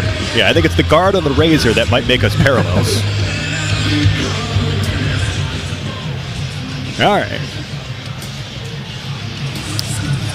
No, go ahead, Kev. Kind of unusual here, back-to-back timeouts. You don't usually see this. They try to manage, things in terms of the timing where you don't have two timeouts in a row. Vanderbilt scored, took a timeout, came back, kicked off, took another timeout, and LSU's offense is back on the field. I'll take it for Vanderbilt's defense, though. A little bit extra rest. Third drive for the Tigers, a touchdown, a reception by Green, and a field goal for Ramos. First down and 10 from the 35, driving toward the left. Berry's the running back. Vanderbilt shows blitz. It's a handoff for Berry. Cuts back toward the right, finds a crease, rumbles past the 40, and tackled at the 44-yard line. It's a pickup of 9. Tackle is made by Sidnor. Watch out for Berry. He's been dangerous, the freshman. Yeah, stretch play that time to the right. LSU did a good job blocking on it. Vanderbilt was coming upfield on the side there and really couldn't make a play on it. Big game, first down. Tigers go quickly. Quick throw, far sideline. It's caught by Anderson. It's blown up by C.J. Hurd. Where are they going to spot the football? Brian Kelly is arguing for a first down. The winningest coach in college football is not going to get it. Third down and inches. He is right there in the mug of the official far sideline. 5 minutes to go, second quarter. Tigers football. Vanderbilt 14-10. And we've got ourselves a stoppage. That's quite the placement of the football. Yeah. The ball will be respotted to the original spot. The center moves the ball forward. Braylon Moore. Moving it back. Yeah. Third down. The center, Braylon Moore, a transfer from Virginia Tech, inched it. Well, we know those guys cheat. Anybody's been at Virginia Tech. Every single time. Watch those guys like hawks. Third down and 1. There's the snap, a drop back for Nussmeier. He throws off toward the right. A flag has been thrown, caught by Green at the 45, at the 44, instead of bounds. That's Langston Patterson that does the honors, and it does look like Vanderbilt likely jumped. Yeah, that's free play right there. Smart play by Nussmeier to get the ball out. Offside on the defense. Defender was moving forward at the snap towards the line of scrimmage. That penalty is declined. Result of the play, first down. That's the benefit of the running game. Because Vanderbilt thinks they're going to run it. Quick throw to Green, you pick up about 15 yards. Yeah, and I got to tell you, it's the right thing to do because the defense will adjust to what you're doing. And if you're not running, you're going to put them their best defense to make a play against the pass. 11 for 13 for Nussmeier. 100 yards driving toward the left, toward the south end zone. He drops back. Vanderbilt shows pressure, climbs the pocket, throws short, caught by Green. He is wrapped up, then breaks a tackle, hit inside the 35 near sideline, forced out of bounds. He is a big boy. Trey Green, 6'7", 240, a sophomore from Jackson, Louisiana, picks up 6 yards. Yeah, Dante Carter made a good play to come up on that, but you've got to wrap him up. And even when you're down there by yourself, you got him by the foot. Just hold on. Goodness. 12 for 14 for Nussmeier. He had 332 and a passing touchdown last season versus Vanderbilt. The doors show blitz. On second down, the drop back quick throw. It is caught by a Green at the 25. A flag has been thrown. At the 30, it's a first down for the moment. Illegal procedure. Tackle is made by Glenn Seabrooks. We'll check the flag. So far, if it's against LSU, they've got 2 penalties for 11 yards. On the offense, number 79 in the backfield. 5-yard penalty.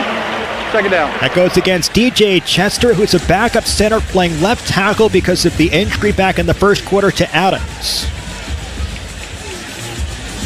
Big break for Vanderbilt right there. Got LSU behind the chains. Brings us to second down and 9. 3 minutes, 40 seconds to go second quarter from the 36-yard line. Boy, third downs. Both teams have been really effective. Go ahead, Norm. It's hard to be committed to the run when you're looking at second and 9.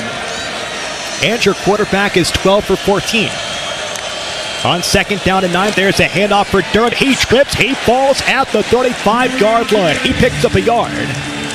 But it's third down and 8. A lucky break here for the Doors on back-to-back plays. Huge third down. The Tigers so far 4 for 5. Yeah, Barry saw a break to the outside. He was committing to the inside. Saw he had something outside, and the turf just wouldn't hold him. Vanderbilt leads 14-10. Inside Vanderbilt territory for the Tigers on their third offensive possession. A top 25 matchup here today from First Bank Stadium. Ball's at the 35, third down and 8. In the shotgun for Nussmeier. It's a rush of 4. Vanderbilt gets pressure. That one is thrown. It's deflected. It is deflected near sideline and incomplete. A double deflection, and Vanderbilt holds. We'll see if the Tigers kick the field goal, punt, or go for it. They're going to kick the field goal with Damian Ramos. Again, he's made 10 consecutive field goals north. Good pressure from the defensive line that time to get in on Nussmeier. Made the ball float up, hit him as he was releasing it. Had a chance to pick that one off. So from 53 here for Damian Ramos. 1 for 2 this season from this distance. There's the kick. This one is spinning toward the far sideline, and this one is no good. After 10 consecutive makes by Ramos, he misses one here at First Bank Stadium, and Vanderbilt holds defensively. That was perfect right there for Vanderbilt because they held them defensively, kept them out of the end zone. They've got a chance to take the ball down, get points right here, and get the football at the second half. What an absolutely massive moment in today's ball game. So Vanderbilt holds defensively. They get off the field. They get the miss from 53 from Ramos. And we'll step aside. Vanderbilt's football back in just a couple of seconds after this on the Vanderbilt Sports Network from Learfield. At First Bank, we've always been Vandy fans, and as the official bank of Vanderbilt Athletics, we're also teammates helping cheer on the Doors together. We're proud to add Commodore Pride to your wallet with our official Vanderbilt debit cards. Anchor down when you pay with Vanderbilt debit cards from First Bank. When 2 historic Tennessee teams join together, you get even more ways to bank on the Doors. Bank local, get more. First Bank, member FDIC. The roof over your head does more than protect your house. It protects the people you love most. At Ostermiller, we understand that. Whether it's a small repair or a brand new roof, we treat every project like it's our own home. Local, reliable, and always here when you need us, because peace of mind starts at the top. Ostermiller, we're raising the standard in roofing. A pepperoni pizza for the table. Thank you. And may I suggest trying it with our Pepsi Zero Sugar? It has just the right amount of sweetness to complement all that cheesy, saucy goodness, while the carbonation and notes of citrus enhance the flavor profile. Simply divine. Pepsi Zero Sugar? You've really outdone yourself this time. Pizza deserves Pepsi.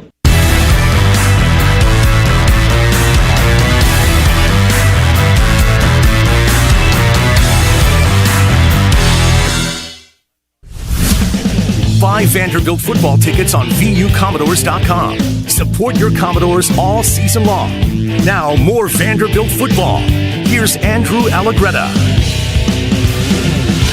Well, don't forget to check out the Commodore Hour every Monday night at 6 p.m. on the Vanderbilt Sports Network from Learfield's 102.5 The Game or 94.9 The Fan here in Nashville. Always available the next day on the Anchor Podcast channel. Let's check in with Kev very quickly before Vanderbilt starts offensively.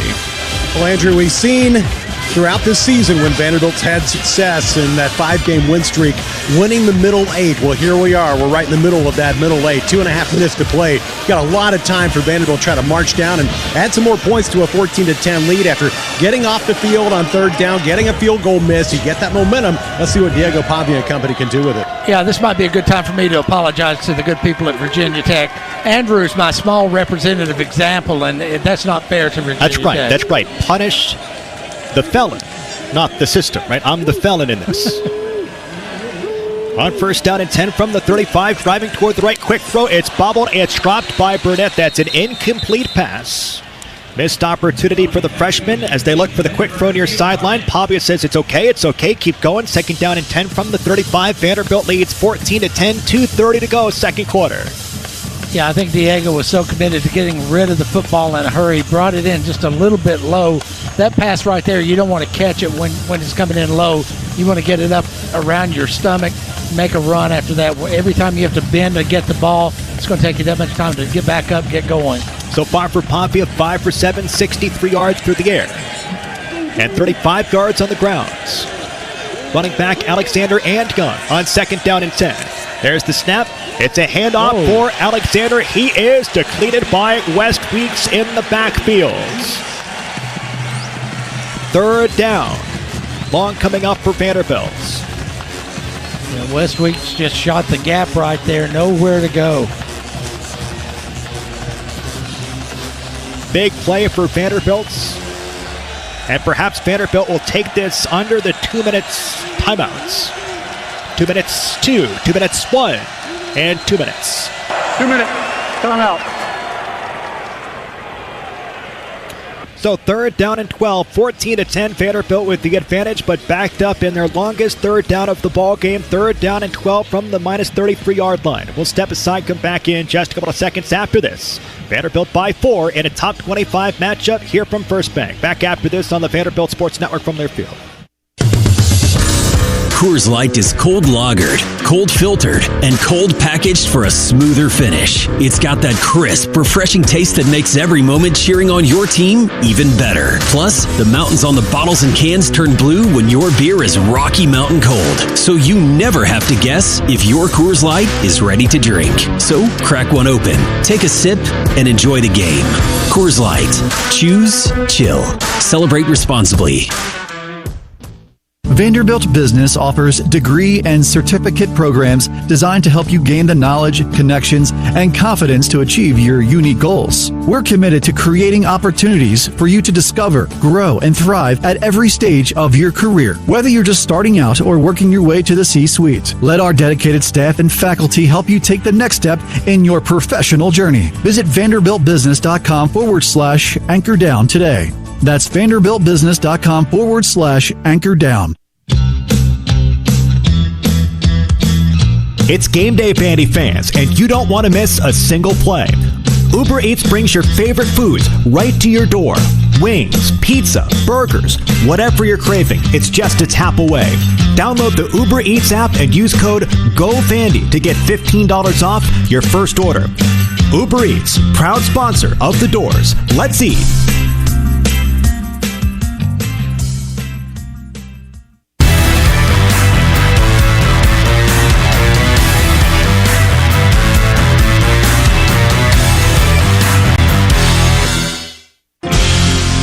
Hey Commodore Nation, this is former Vandy quarterback David Culley, and you're listening to Commodore Football on the Vanderbilt Sports Network from Learfield.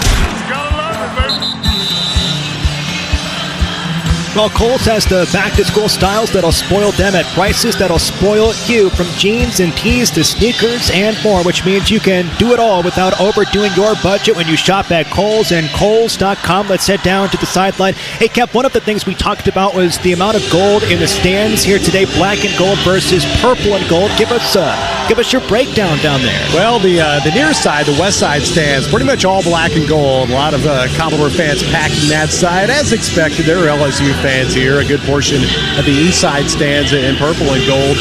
You know, this is a destination city. You've seen it for years. Fans come here to enjoy Nashville and see a football game and support their teams. But LSU is one of those teams.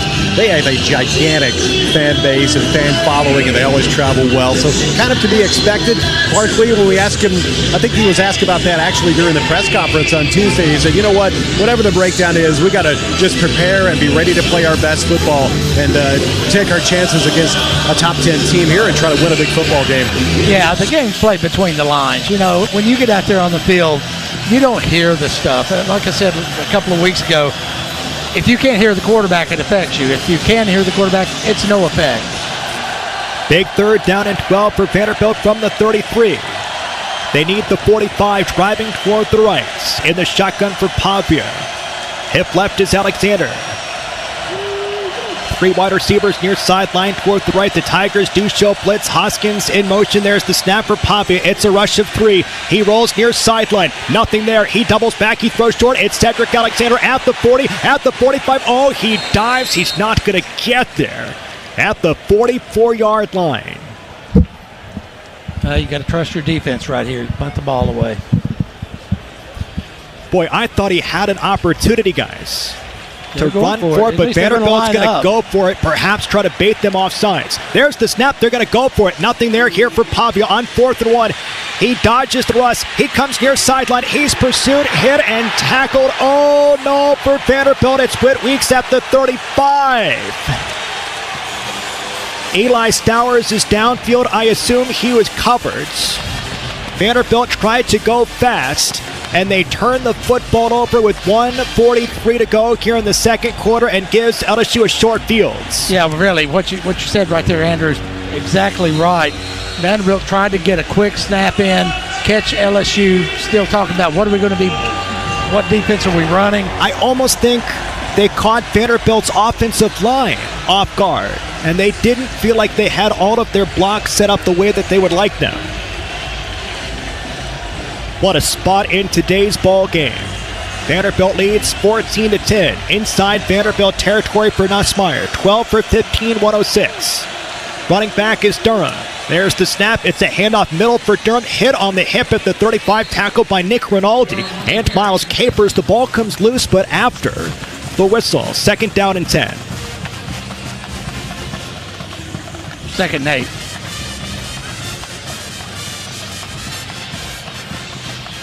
All right, so they do give Durham 2 yards. In the shotgun for Nussmeier. 1:15 to go, second quarter. Shotgun formation 2x2. There's the snap. Vanderbilt is going to blitz. They step up. They hit Nussmeier. He throws near sideline. It's caught, this time by Thomas Fontanet. Forces him out of bounds. It's a first down pickup inside the 25. Boy, Nussmeier is just getting rid of the football in time despite the pressure. Yeah, it'll be interesting to see second half, not just this drive, but second half, them getting to Nussmeier, pressuring him, and see if they can get him out of his rhythm. 60 seconds to go, second quarter. There's the snap. It's a handoff for Durham. Bounces toward the right. Hit and smothered at the 25. That's going to lose a yard. How about the tackle that time for Vanderbilt? Josh Singh. Timeout. Vanderbilt. Timeout taken by Vanderbilt. There's second timeout. Please reset the play clock to 59 seconds. 5-9. Yeah, Josh Singh did a great job right there. He felt like he was getting blocked, worked his way down the line, made the play right there where any offensive coordinator drawing up that play is going to say, this guy's out of the play. Had an interesting conversation with Clark Lee about Singh, about Zaywood, about the way Vanderbilt recruits at times on the defensive line. You don't want to live with guys that are perceived as, quote, undersized, but if you can find an exceptional traits, Singh and Wood, little bit, quote unquote, undersized, but their get-off is unique. That allows them to beat the offensive line to their spots. That's what they're looking for, that one unique trait. Yeah, undersized with strong character, work ethic, all that's what he's got to find and make those guys the best players they can be. Also incredibly strong as well. Oh, you're just making me physically blush. Strong. Workout warrior, Norm Jordan. Interesting formation here for LSU. On 2nd down and 12. There's the snap for Nussmeier. He drops back. They set up the screen. It is bobbled, and it's going to be incomplete. Nearly picked off by Vanderbilt at the 25. It was nearly Jalen Stone. They read the screenplay and nearly got it. It's gotten funky down the stretch here in the second quarter. They were looking for Green. No, excuse me, Thomas. 3rd down and 12 from the 25. Needs the 13-yard line, driving toward the left. In the backfield, it's Johnson. A 2x2 set for Nussmeier. 13 for 17 in this first half. There's the snap. Vanderbilt is going to blitz. There's pressure. They throw middle, and it's incomplete, and Vanderbilt holds. Incredible work defensively by the Doors on back-to-back sequences. 50 seconds to go after they go for it on 4th and 1 in their own territory and don't convert. Look at that stuff. Yeah, I mean, that's just great. Vanderbilt's defense. I saw when they went out there after Vanderbilt did not get the offensive first down on 4th. I saw the defense. They were out there. They were pumped. This is their chance to step up. A 42-yard field goal here for Ramos. 1 for 2 here today. He's 4 for 5 this season from this range. Kicking toward the left. There's the snap. The kick is up. This one is spinning, and it is, let's see, good for Ramos. Boy, big-time defensive stand for Vanderbilt, and they've got a chance with 45 seconds left to try to get that field goal back with Brock Taylor. That does go down as a 6-play drive, 11 yards, 58 seconds off the clock. But again, considering the possibility of catastrophe, Steve Gregory's defense was brilliant. Yeah, what is that, the 6th drive or something? I mean, there just haven't been that many drives so far today. Combined. I think it might be the 7th. 7th, that's right.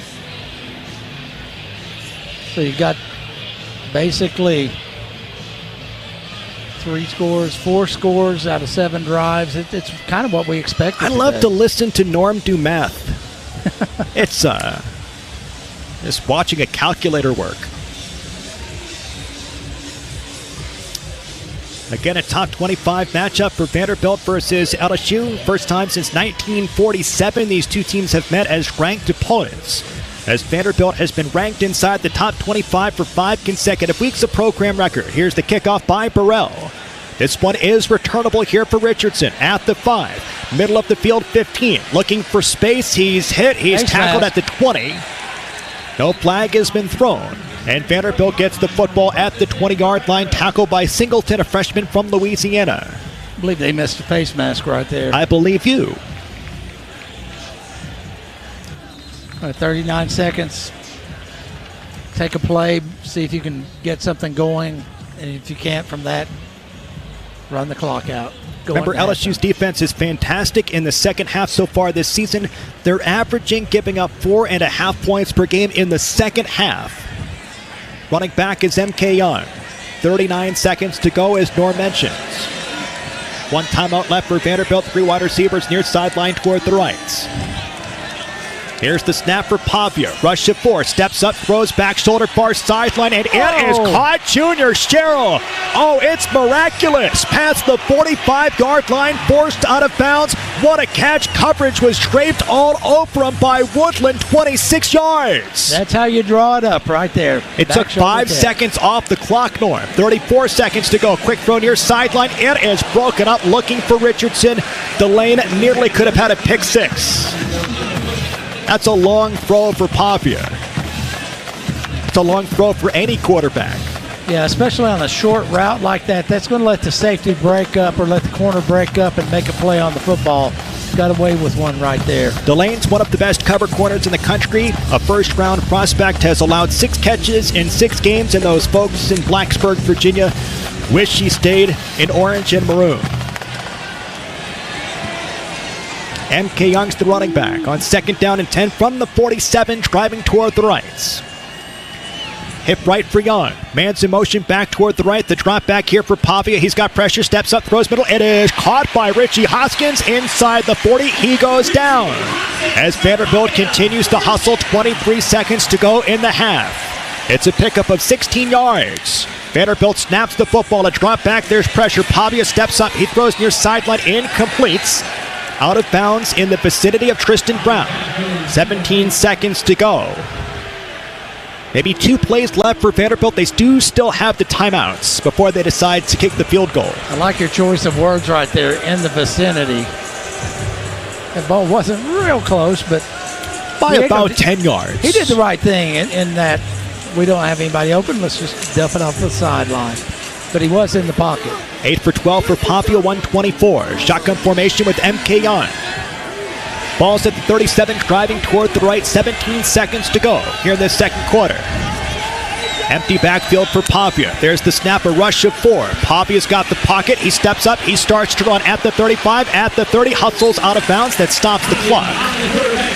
Regardless of first down, it does stop the clock. It's going to be third down and short. 11 seconds to go.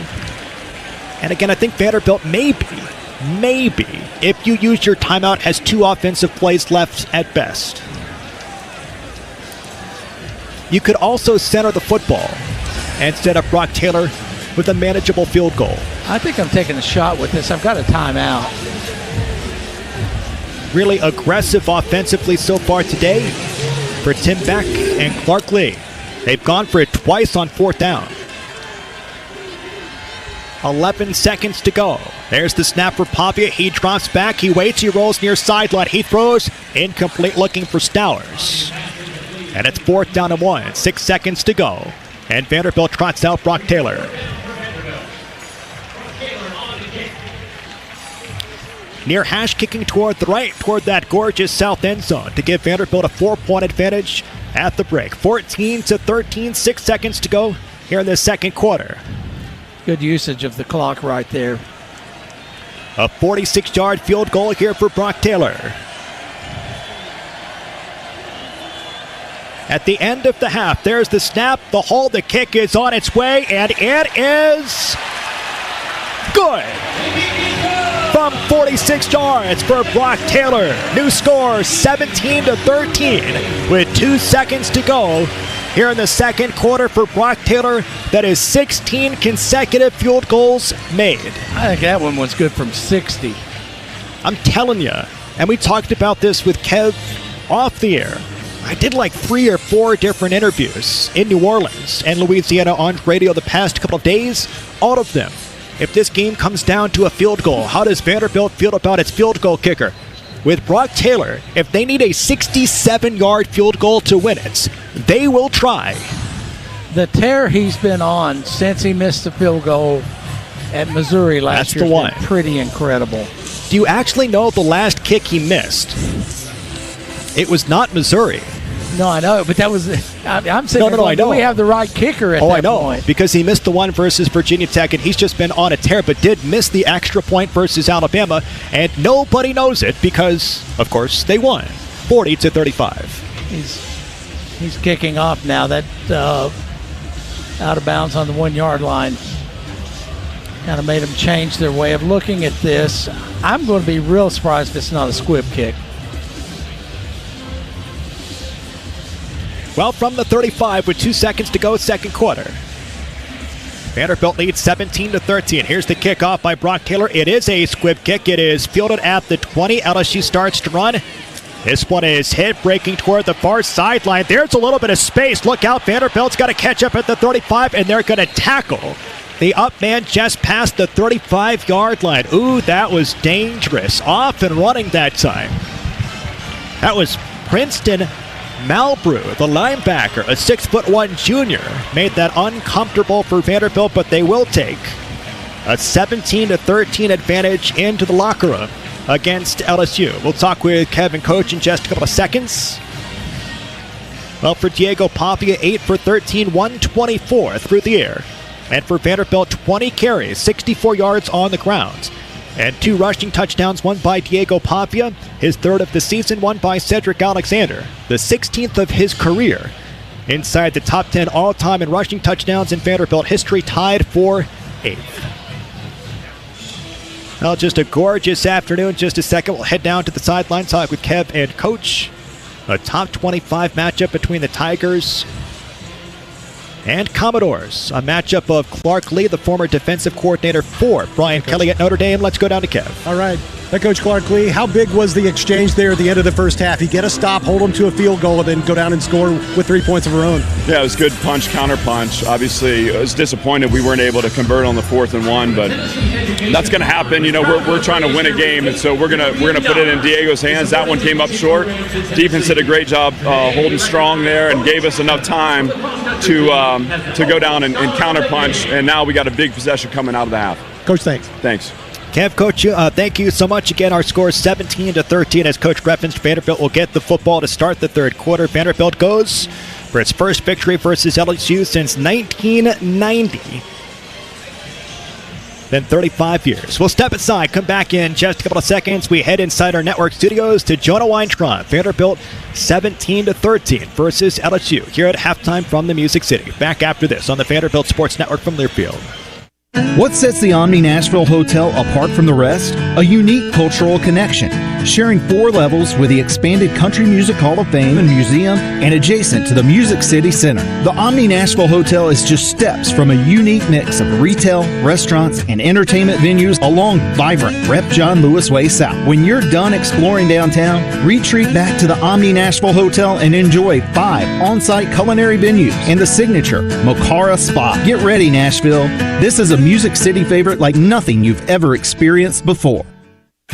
At First Bank, we've always been Vandy fans, and as the official bank of Vanderbilt Athletics, we're also teammates helping cheer on the Doors together. We're proud to add Commodore Pride to your wallet with our official Vanderbilt debit cards. Anchor down when you pay with Vanderbilt debit cards from First Bank. When 2 historic Tennessee teams join together, you get even more ways to bank on the Doors. Bank local, get more. First Bank, member FDIC.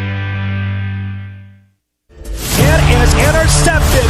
Welcome to Vanderbilt for C.J. Hurd. We'll be back after this local break on the Vanderbilt Sports Network from Learfield.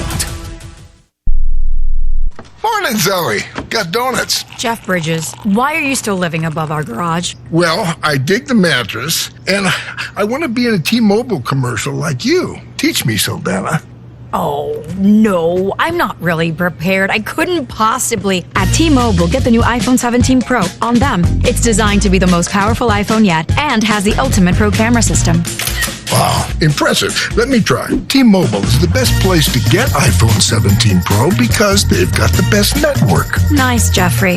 You heard them. T-Mobile is the best place to get the new iPhone 17 Pro on us with eligible trade-in in any condition.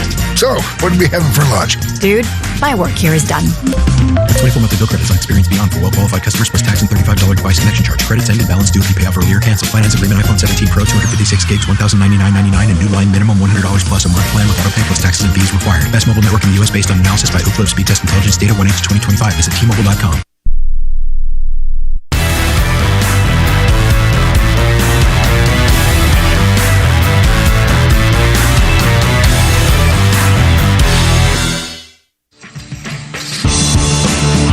The first half is in the books. Welcome to the Vanderbilt Football Halftime Show. Coming up, we'll analyze the first half of action, run down the halftime stats, and update the out-of-town scoreboard. The Halftime Show begins now. Let's go inside the network studio. Here's Jonah Weintraub.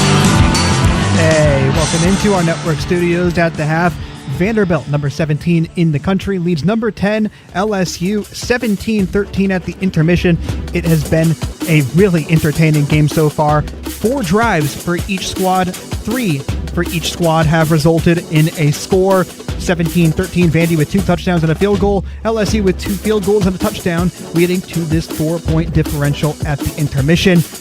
Going over the box score, quarterbacks. Big matchup going into this game was the quarterback play, and it has lived up to the hype so far. Garrett Nussmeier, 13 of 18 with 118 yards through the air and a passing touchdown. Diego Pavia, 8 of 13, but he has 124 yards and no touchdowns through the air. Did have the opening 1-yard score on the ground, a 20-yard rush to set that up, so total 37 yards for Pavia, who once again is leading the Commodores in rushing. He has 8 carries for 37 total, plus that score. Sadie Alexander, 9 carries for just 18 yards, does have a 1-yard scamper of his own. So the ground game for Vanderbilt overall, not too effective against one of the best defenses in the country, LSU.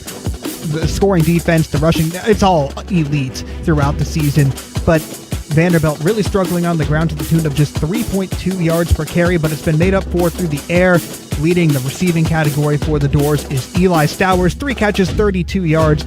All 3 of his targets have been hauled in. Other tight end, Spence as well. Cole Spence, the senior tight end, second in the tight end rotation. He has 2 catches for 40 yards, 1 for 19, 1 for 21. So a productive day for the tight ends. As for the Tigers, their rushing attack isn't much better than the Vanderbilt so far. 42 yards on 7 carries for Berry, the leading rusher. Harlem Berry, the freshman. Cade Durham, just 4 carries for 3 yards, and overall 12 attempts, 42, and a long of 10 for the Tigers. So the Vandy rush defense has been stout. Pass defense has given up some big plays, but again, the athletes for LSU not getting out in space as often as they want to. Leading the way in the receiving category for the Tigers, Varian Brown, the senior Nashville native, with 5 catches, 40 yards on 5 targets, 20 of those yards coming after the catch. That's a quick look at the box score as Vanderbilt leads 17-13 at the intermission. Doors 30 minutes away from picking up a big-time win against the number 10 team in the country, but lots of football left to play and lots of coverage here on our halftime show. But first, a quick step aside for an interview with Clay Hart of First Bank. Vanderbilt and LSU on this Saturday at First Bank Stadium. Today's game sponsor is First Bank, and we're thrilled to have Clay Hart with us. He is the head of Nashville banking for First Bank. Clay, welcome. How you doing? I'm good, Kevin. Thanks for having me on. It's a great time of year, isn't it? What's new with First Bank? Well, we've got a lot going on. I would tell you this. I think it starts with being a great place to work. For 11 consecutive years, we've been recognized by the Tennessean as a Tennessee top workplace. We got a lot going on. We're a regional bank, operate in 5 southern states. As a matter of fact, in July, we closed on our acquisition of Southern States Bank, which was headquartered in Alabama. This allowed us to extend our service territory in several key markets like Birmingham, Columbus, Georgia. It's 2 companies aligned with strong synergies, shared values, similar missions. It allows us to serve our existing clients in areas where our services overlap. So we got a lot going on. We're also now in North Carolina with the establishment of an office in Asheville. So definitely exciting times at First Bank. Obviously, your name's on the stadium, which is awesome. We're thrilled to have you aboard. What do you like about your partnership with Vanderbilt? Well, I'm going to tell you, we're thrilled to have joined forces with Vanderbilt. They're a world-class institution and part of the fabric of Nashville. I think a real positive impact in our community. At First Bank, we share Vanderbilt's commitment to making our communities better. It's part of our DNA to give back. It's part of our DNA to improve the places where we serve. Both institutions are renowned for the commitment to excellence in their respective fields, so we couldn't think of a better partnership. How neat is it to see the stadium done, to see First Bank Stadium complete now with the renovations and building that's been done there, and just see what a beautiful facility it is? It's awesome. It's awesome. We were able to tour the south end zone, which was recently completed, first class. I know that the people around the stadium as well are glad that the stadium is complete. But, hey, it makes an exciting venue for college football Saturdays. Always makes me smile when I see that First Bank logo, whether it's on the stadium or in any of the branches around the mid-state here. Clay Hart, thanks so much for the time. Really appreciate it. Thank you, Kevin. He's Clay Hart, head of Nashville banking for First Bank, and they are today's game sponsor. The Donut Den is proud to serve fresh baked items in and around Nashville. Start your day with sunshine by visiting their location on Hillsborough Pike and enjoy some of their delicious items like donuts, pastries, muffins, croissant donuts, fritters, fresh brewed coffee, and more. All items are baked fresh daily on site. To start your day off with sunshine, make sure to visit the Donut Den at 3900 Hillsborough Pike or call 385-1021. That's 385-1021. The Donut Den, proud to serve Nashville. He's got the speed. He's got room. He's going to score. No one gets you closer to the game than Sirius XM College Sports Radio. For the win. Got it. Let's go. Tune in for news, talk, and analysis from the offseason through regular season and into the postseason. We've got your team covered anywhere you go. Deep to center field. Oh, it's gone. Get a free trial at SiriusXM.com/College Sports Radio 2025. Vanderbilt biggest win in Vanderbilt history. Is this real life? You bet! You're listening to Vanderbilt football on the Vanderbilt Sports Network from Learfield. Turn up the volume and turn up the flavor with Tequila Mi Campo. Tequila made for those who choose to live louder. Mi Campo is crafted for utterly in-your-face flavor, made with 100% Blue Weber agave, aged in wine barrels for incredibly smooth taste, ready for however you like to turn it up. Mi Campo, live louder. Please enjoy responsibly. 2025 imported by Mi Campo Spirits, Canandaigua, New York. Tequila 40% alcohol by volume. Junior. Yep. Lady. Yeah, they have it. Gigantic. You know it. What about mega? Yep, they've got that one too. When it comes to Jumbo Bucks, winning is the name of the game. In fact, Tennessee lottery players win an average of $2.3 million a day on Jumbo Bucks games alone. So find your jumbo-sized fun today. The Tennessee Lottery. Game-changing fun. Please play responsibly. Jumbo Jumbo? Oh yeah, they even have that one.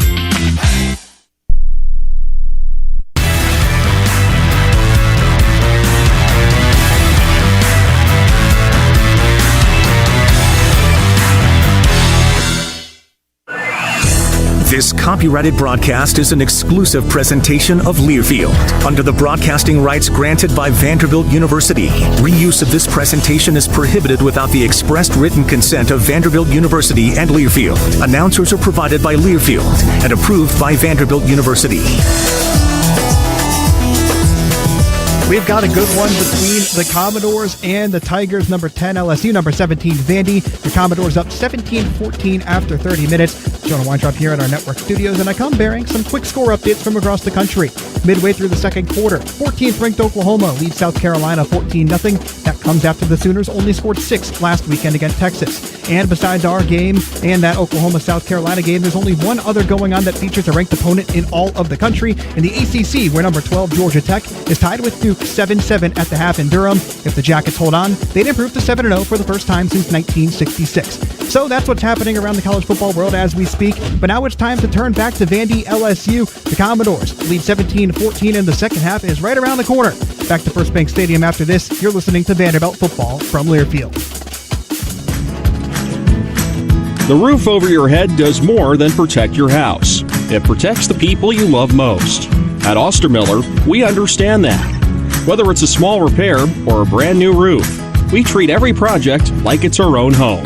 Local, reliable, and always here when you need us, because peace of mind starts at the top. Ostermiller, we're raising the standard in roofing.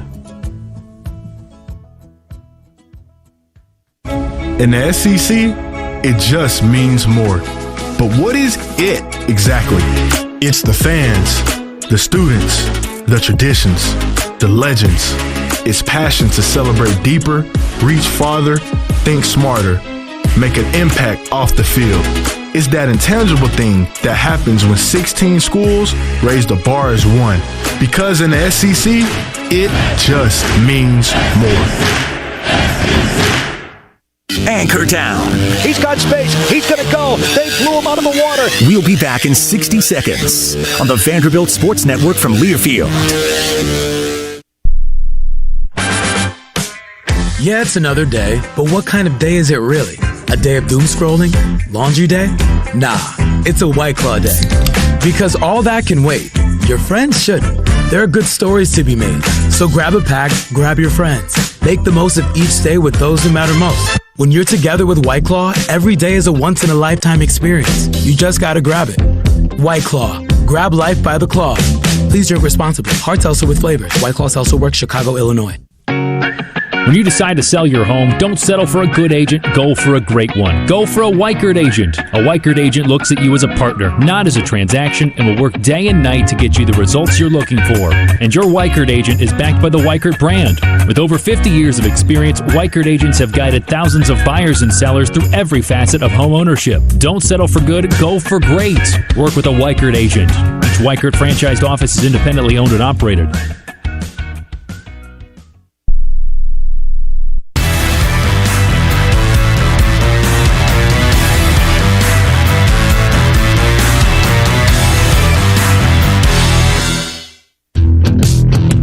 What adjustments do the Commodores need to make in the second half? Here are today's halftime adjustments. Brought to you by Martin & Zerfas. Martin & Zerfas Insurance Agency, a proud carrier of auto owners insurance. Once again, here's Andrew Allegretta and Norman Jordan. Our score at the break, Vanderbilt 17-13 versus number 10 LSU. Your halftime adjustments, if any, are what? Well, I think for Vanderbilt offensively, it's stay committed to the run. Make LSU play you honestly. I mean, Vanderbilt doesn't have a lot of yards on the ground in the first half. I think 64 total on 20 carries. But as I was saying in the first half, that makes LSU play a different defense than they would play if they were just playing you as a running team. Stay multi-dimensional is what Vanderbilt's got to do. On defense, I think the big thing they got to do, they're getting to Nussmeier, but they're not getting him out of rhythm. They've had him hit him just as he's releasing a couple of passes, but you got to get him out of rhythm. Get him where he's a little bit skittish. If they get that going on, I mean, he had a great first half. You get him out of rhythm, he won't have a great second half. A couple of notes. First off, we remarked the fact that Vanderbilt had 2 catches by a receiver in the first half, and both of them came on the final drive, which sort of speaks to what we were talking about, the follow-up from the Alabama game, how they want to approach offense. You saw it right there. Also the fact, as Todd Berry pointed out, no punts, no turnovers in that first half. Turnovers have the opportunity to have a huge impact in the second half here today. If one team can grab 1 or 2, that could sway the outcome in a very close 17-13 game. Yeah, I mean, we're at halftime, about to start the second half, and we've had 0 punts in this ball game. You just don't see that very often. The only turnover was a turnover on downs by Vanderbilt. We'll step aside, come back in just a couple of seconds. Of course, those are your halftime adjustments brought to you by Martin & Zerfas Insurance. Let Martin & Zerfas create a comprehensive insurance plan for you, your family, and even your business at competitive prices. Martin & Zerfas, the no-problem people, back after this on the Vanderbilt Sports Network from their field. At First Bank, we've always been Vandy fans, and as the official bank of Vanderbilt Athletics, we're also teammates helping cheer on the Doors together. We're proud to add Commodore pride to your wallet with our official Vanderbilt debit cards. Anchor down when you pay with Vanderbilt debit cards from First Bank. When 2 historic Tennessee teams join together, you get even more ways to bank on the Doors. Bank local, get more. First Bank, member FDIC. Mr. Commodore, better known as Mr. C by the black and gold.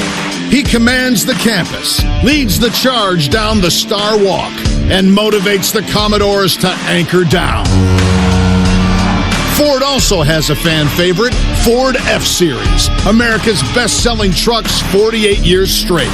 Drive F-150, proud sponsor of the Commodores at your Tennessee Ford dealer, based on 1977 to 2024 total sales. Kentucky is a place where business is fast, but the pace of life is just right. By working together, we've moved forward towards a brighter future. Now, we're looking at a new Kentucky, where good jobs and a good life are possible for everyone. Y'all interested? We don't blame you. See why our new Kentucky home is the best place to do business and live a good life at newkentuckyhome.ky.gov.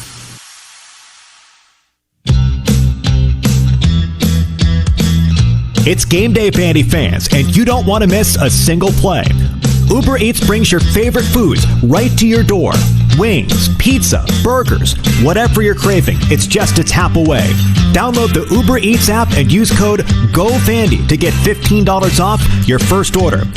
Uber Eats, proud sponsor of the Doors. Let's eat.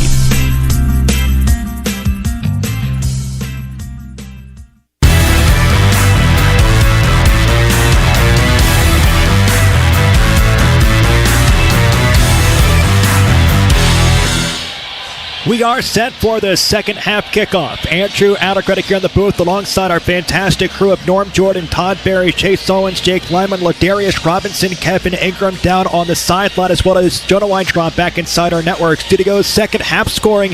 Here's a note for you. Vanderbilt has averaged 20 points per game in the second half LSU defensively is giving up 4.5 points per game.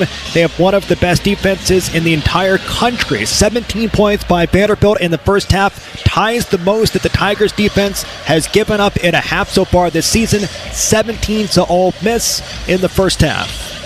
The only game the Tigers have lost so far, 5-1. LSU versus 5-1 Vanderbilt. 2-1 in conference play for LSU, 1-1 in conference play for Vandy. Here's the second half kickoff by Burrell as Richardson waits back at the goal line. This one is drilled toward the left. This one is a touchback. Very quickly, let's head down to the sideline. Some quick second half thoughts from Kev. Yeah, Andrew, I think Coach Clark Lee said it best when we talked to him coming off the field at halftime. This drive right here, starting the second half, Vanderbilt gets the football. It's going to be really key. You think back to the Alabama game. Vanderbilt had the football coming out of halftime in that one. Not able to really get anything done, but come out here, sustain a drive, put some points on the board. It could be really key in this middle eight part of the game. Running back for Vanderbilt to start off this drive is Cedric Alexander. 18 yards rushing in that first half with a rushing touchdown. Diego Pavia 8 for 13 through the air for the Doors. As Diego Pavia looks for his 13th victory as the starting quarterback at Vanderbilt, which is third most in the modern era, behind just Kyle Shermer and Whit Taylor. On first down and 10 from the 25, working toward the right. Two wide receivers out toward the left. The Tigers show blitz. There's the snap. It's a turn, a give for Cedric Alexander. Has some space, lowers the shoulder, and picks up about 6 or 7 yards. On first down, good carry for Cedric Alexander. Tackle is made by Butler off the edge. Good carry, better blocking. LSU's got a man down. That is Jack Pyburn, who was fantastic off the edge versus South Carolina. A transfer from Florida. No stats versus the Doors back in 22 and 23. But outstanding 6 tackles, half of a sack versus Lenore Sellers last week in Baton Rouge. Again, injuries are a huge factor here today. And specifically for LSU. Got a banged up right shoulder, probably. It looks like he's moving it so it's not dislocated or separated. It's good to see for Pyburn. But of course, Whit Weeks is out. One of their star linebackers, Garrett Nussmeier, has been banged up a little bit. That offensive line has rotated people because of injuries as well for LSU.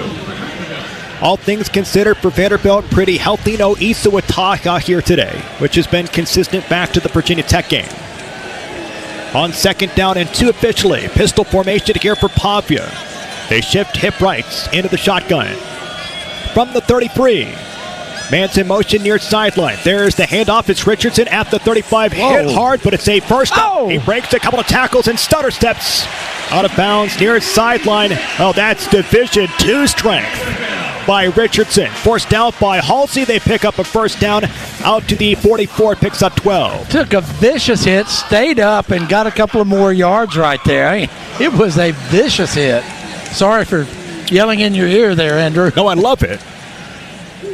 That's the tenacity. Brought to you from Etowah, Tennessee. First down and 10 for Vanderbilt, 60 seconds gone by. Here in this third quarter, the Doors lead 17-13. Running backs are Newberry and Alexander.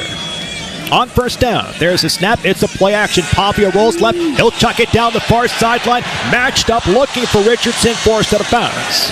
And broken up that time. Good coverage by DJ Pickett, the freshman from Florida. Really, I mean, great job coverage right there. Just used the sideline against Vanderbilt. Made Diego throw it down the sideline and just not enough room to put it in position. Made the catch, but 3 or 4 yards out of bounds. Second down and 10. Offensively for Vanderbilt, opening drive of the third quarter. The Doors lead by 4, 17-13. At the minus 45-yard line, driving toward the right. In the shotgun with Alexander, hip rights.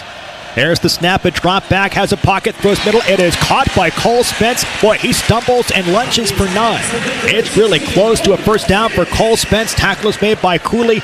Good performance by Cole Spence here today. 3 catches, 49. Yeah, I love the way Vanderbilt's using them tight ends today. I think I've griped about that down through the years. Is you got these guys that are really good with good hands. Get the ball to them. Get out there, hook up in front of the linebackers, make the catch. Your top 2 receivers are Stowers and Spence, each with 3 catches. Running back is M.K. Young. Third down and 2 officially from the 47. Vanderbilt needs the 45, driving toward the right. Play clock is at 6. In the pistol for Pavia. On third down, it's an option. There's the pitch to MK. Looking for the edge. He's going to break loose at the 40, at the 30. He's got speed. He's dragged down close to the 20-yard line. What a play. Cooley gets there. They get a chunk of 26 by MK on third down and shorts. Yeah, and really the beauty of that run came early on. Right after Diego pitched it, he had a narrow alley to run down. Got in that alley. And just a tremendous read by Diego and a great run by MK. A lot of good blocking. One of them, Eli Stowers, a complete football player. Inside the red zone at the 19-yard line, driving toward the right. Cheryl far sideline toward the left. Papia's in the shotgun. Vanderbilt leads by 4, opening drive, third quarter. There's the snap. It's a handoff to Richardson toward the left at the 15, looking for the edge at the 10 and scoots out of bounds. Boy, officially at the 12-yard line. That's a pickup of 7 yards, second down and 3. Looks like they're going to give him closer to 8 right there. Marked it down at the 11. That's just what speed will do for you. Vanderbilt's not had speed like this, if ever, but in a long, long time. And just being able to accelerate and get to the corner and pick up 8 yards. They have stretched him east to west. At some point, can you get north and south? On second down and 2, running backs Young and Alexander, pistol formation, balls at the 11. Vanderbilt driving toward the right, toward the south end zone by 4. There's the snap. It's a handoff for Seti. Pressure in the backfield. Breaks a tackle. He'll get the first down. What a run. Cedric Alexander. Lots of pushing and shoving. That is Tristan Brown. Got a right by A.J. Halsey. Nothing is called but a first down for Vanderbilt's. This crew under the direction of David Smith, the former Alabama starting quarterback from the 80s. Yeah, that was all on Cedric right there. That was just a really good run because the blocking wasn't there to get the first down. He got the first down. Black uniforms with gold helmets here for Vanderbilt. All white uniforms for LSU. Opening drive for the Doors. Third quarter, 17-13. 4 minutes gone by, third quarter. Pistol formation with Cedric Alexander. 3 wide receivers out toward the left. There's the snap. It's an option. Flip to Seti at the 10. At the 5, lowers the shoulder. Delivers a hit to the defense. He's down at the 3.5-yard line. Tackle is made by Harold Perkins Jr. Yeah, really, that wasn't the ideal pitch play right there, option, and that Diego didn't make somebody take him. He pitched it early, got good gain out of it, but I think if he would have held it longer, made somebody commit to him, had good blocking out there, I think they could have gotten a lot more out of that. Goal to go for Vanderbilt. 10:05 to go, third quarter. In the pistol for Pavia, you've got Fisher in the slot to the right. Running back is Cedric Alexander. There's the motion for Fisher. There's the snap. It's a play action. Pavia rolls toward the left. He's going to search for the pylon. He lunges for it. Did he get it? No, he's going to be out at the 1-yard line. Goal to go from the 1 here for Vanderbilt. Let's take a look, though, because these can be really, really close. Our first look in the booth. Boy, that might be a touchdown. I feel like that is worth taking a second look at because of the way his heel got the pylon. But there's a lot to look at there. I think it's worth a second look. As of now, replay does not. Goal to go from the 1. Running back is Cedric Alexander. Under center for Pavia. There's the snap. It's a play action. They roll toward the right. They throw back corner of the end zone. Touchdown, Vanderbilt. Cole Spence. He hauls it in. What a day for Spence, the senior from Georgia. The Doors build the lead on the opening drive of the third quarter, 23-13. That was too easy, but the reason it was too easy is you made a fake to the running back going up the middle. They've had enough success running on the early downs. Diego pulls the ball. You've got to be afraid of Diego in the open field, and then he just lofts it up to Cole. Quite the day for Cole Spence. Makes the touchdown reception. 4 catches for 50 yards. Extra point for Brock Taylor. Right on through. It is worth noting, the most points LSU has given up so far this season, 24 versus Ole Miss. That was a full game, Norm. There's 9 minutes, 3 seconds to go here in the third quarter. Vanderbilt 24-13. Back in just a couple of seconds after this on the Vanderbilt Sports Network from Learfield. Your Barbasol shave is a time for self-reflection. Look in that mirror and ask yourself, can I make a real difference in this world? Of course you can. Just not today. The big game is on. Barbasol. It's a can of can-do. Snakes, zombies, public speaking. The list of fears is endless. But the real danger is in your hand when you're behind the wheel. Distracted driving is what's really scary and even deadly. Eyes forward. Don't drive distracted. Brought to you by NHTSA and the Ad Council. Mr. Commodore, better known as Mr. C by the black and gold. He commands the campus, leads the charge down the Star Walk, and motivates the Commodores to anchor down. Ford also has a fan favorite, Ford F-Series, America's best-selling trucks 48 years straight. Drive F-150, proud sponsor of the Commodores at your Tennessee Ford dealer, based on 1977 to 2024 total sales.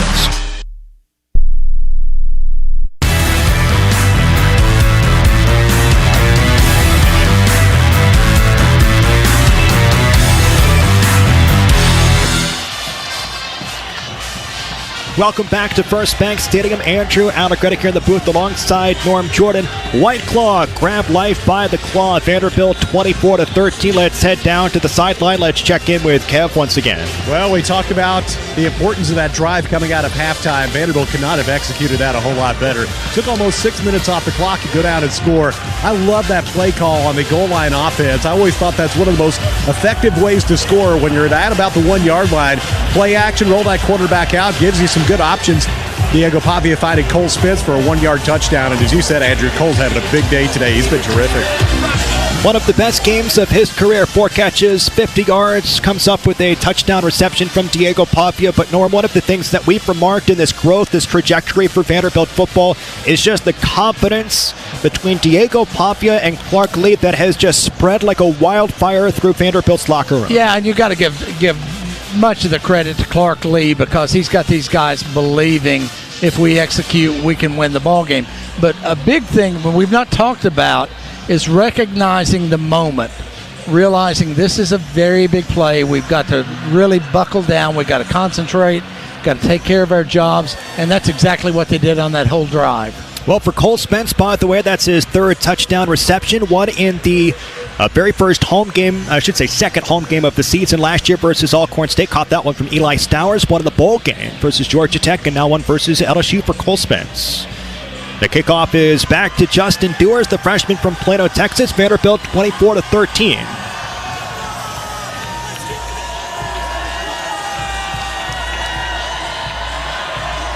Back deep is Brown, the Nashville kid out of Pearl Cone. There's the kickoff for Dewars. This one is at the goal line, and Brown's going to return it. At the 5 far sideline, comes middle at the 15, looking for space, cuts back up middle, hit hard. Flags have been thrown at the 24-yard line. The flags are back at the 15-yard line, and Vanderbilt's defense takes the fields. Well, get a hold on about the 16-yard lines where they're mark it from. Tackles made by Jalen Ruth. We'll check in with David Smith, our referee here today. During the return, holding number 26 on the receiving team. Penalty is half the distance to the goal. First down. Yeah, I didn't see the hold right there, but I'm pretty sure somebody grabbed somebody that opened it up here to the left side because that was an unusual break in the action. That flag goes against the freshman linebacker, Charles Ross. Here's Nussmeier. Good game for the son of the current New Orleans Saints offensive coordinator, Doug Nussmeier. It's Garrett Nussmeier in the shotgun. 13 for 18. 118 for Nussmeier. Inside the 10-yard line. First bank is loud. There's the drop back for Nussmeier. Throws near sideline. Caught by Green. 10-15. Undercut at the 20. Tackle is made by Colby Taylor. First down picked up by Green. And back and forth between Taylor and Green. Be careful. Be careful. Be careful. Yeah, Green he's just gotten better and better. He's 6'7", 240 pounds, but he plays more like a wide receiver. He's got good hands. In the shotgun, running back is Barry. Green's in motion out toward the right. There's the drop back. Vanderbilt shows pressure. They nearly got Barry in the backfield. They're going to get him at the line of scrimmage at the 20-yard line. 2nd down and 10. That first wave just missed him, but Langston Patterson gets him. Yeah, and a lot of that goes back to what we talked about earlier in the game. Vanderbilt's getting a chance to get those big defensive linemen substituted.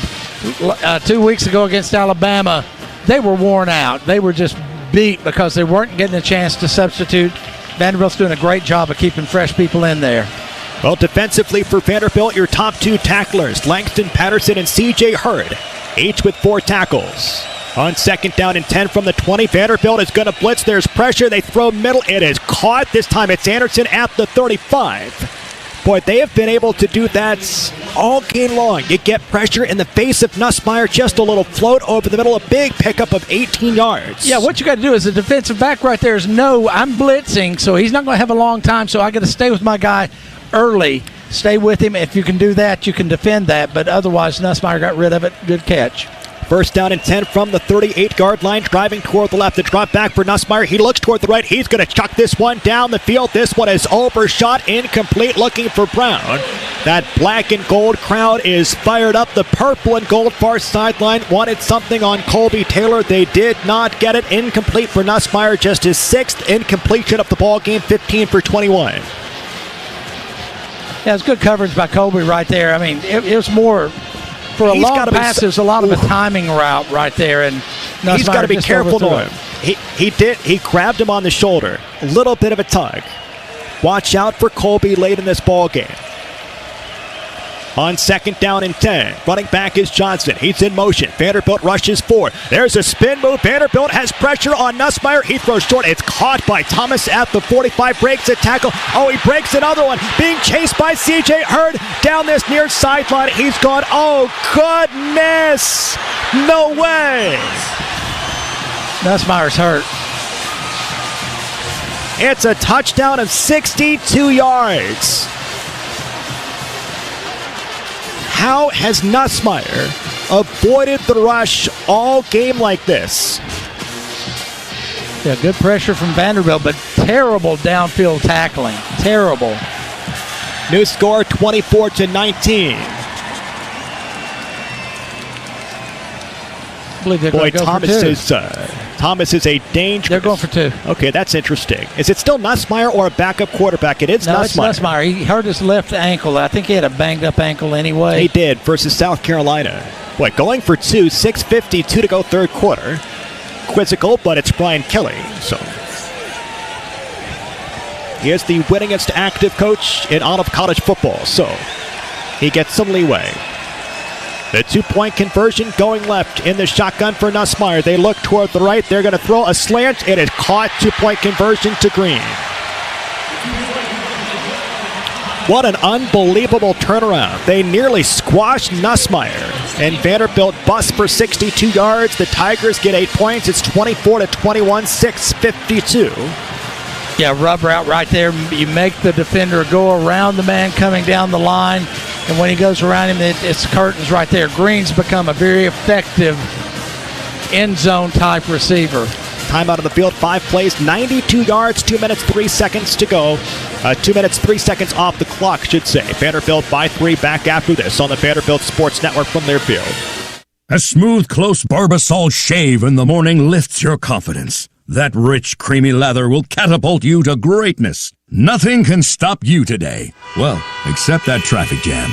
Barbasol, it's a can of can-do. If you can plan barbecues and weddings, you can plan to protect yourself from a natural disaster. Sign up for local alerts, prepare an emergency kit, and make a family communications plan. Get started at ready.gov/plan. Brought to you by FEMA and the Ad Council. Hey, Commodore fans, the Holiday Inn West End Vanderbilt is your headquarters for week-long entertainment. Stop by the Commodore Grill and enjoy live music from some of Nashville's best songwriters from 6 to 10 p.m., 7 nights a week. Grab a cup of Bongo Java from our coffee bar Brew to start your morning. Brew is in the main lobby. The Holiday Inn West End Vanderbilt, just walking distance from the stadium. The game starts here. Life is loud, chaotic, hilarious, and occasionally peaceful. Your life fits you. So why settle for life insurance that fits someone else? At Shelter Insurance, our local agents help you design a personal protection plan backed by award-winning customer service. To get started, find an agent at shelterinsurance.com. Wear your shield. We're your shelter. Shelter Life Insurance Company, Columbia, Missouri.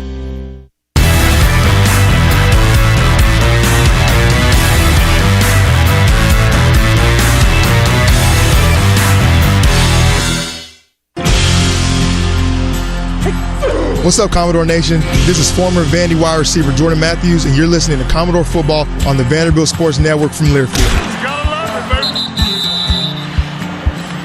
Well, the Tennessee Lottery is proud to have raised nearly $8 billion to support education programs in our state. Today's Hope Scholar athlete of the game is Brody Chapman from the Vanderbilt Cross Country Team Plus, looking to escape the office.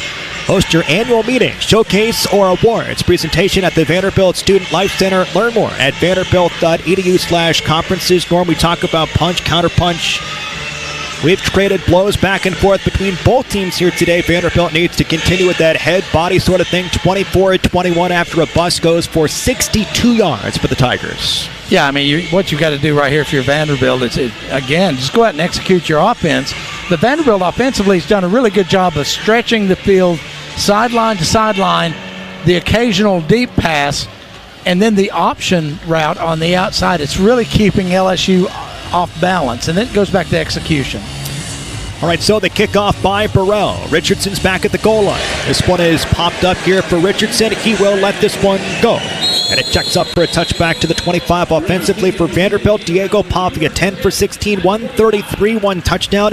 9 carries, 40 yards for Pavia here today. Vanderbilt by 3, 24-21. Your time of possession battle. Vanderbilt 22 minutes, 24 seconds to LSU's 15:44. Black uniforms, gold helmets on a gorgeous afternoon. Temps in the mid-80s here today from First Bank Stadium. Jam-packed for a top 25 matchup between the Doors and Tigers. A critical one at the midway point of our schedule. On first down and 10 offensively, driving to the right here for the Doors. Alexander's the running back. Pistol formation for Pavia. Play clock set 5.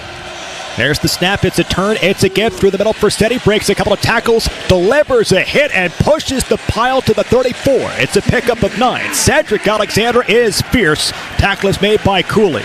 You know, Cedric was good when he came here as a freshman, but to watch him improve as a running back's been a real pleasure because he really is the complete back. He can catch the ball. He's really, really good at blocking. He's great at blocking on pass blocking, and he'll get you what yardage your lineman will block for. That was a great sidestep of the defensive tackle Mathis in the backfield to pick up 9.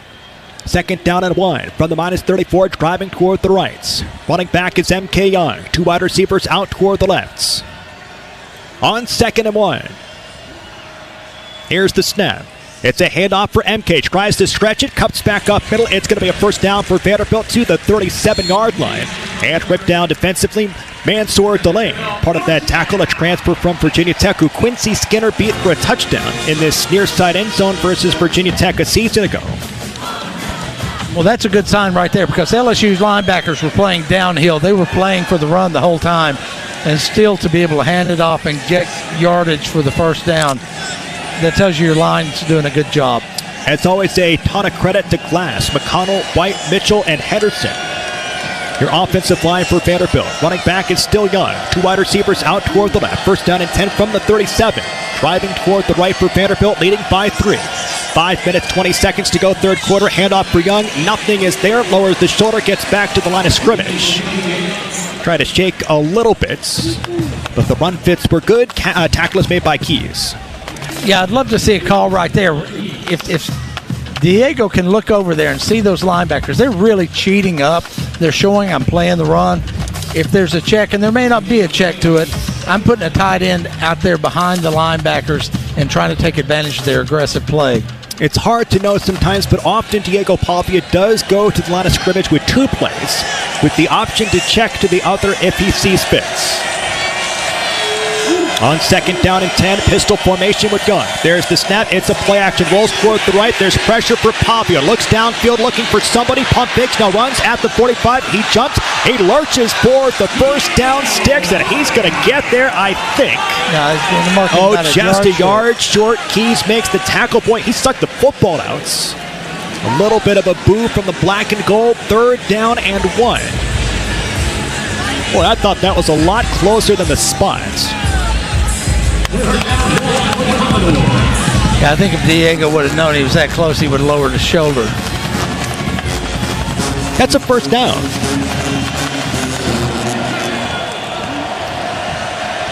Third down and 1.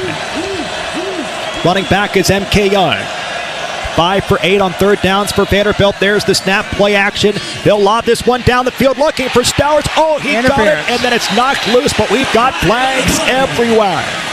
That was a jump ball for Eli Stowers. He had it at the 30-yard line, and it was punched out of his fingertips late. Looks like this goes against LSU. We think. We'll wait.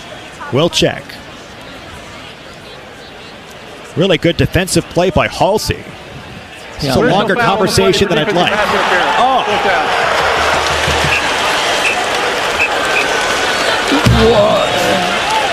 What was the flag about then? I'd like to know what the one on Vanderbilt was, which we did not get an announcement from David Smith. I guess offsetting.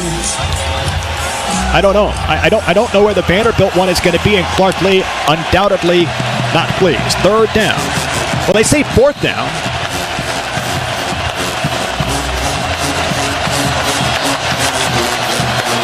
Vanderbilt's going to go for it.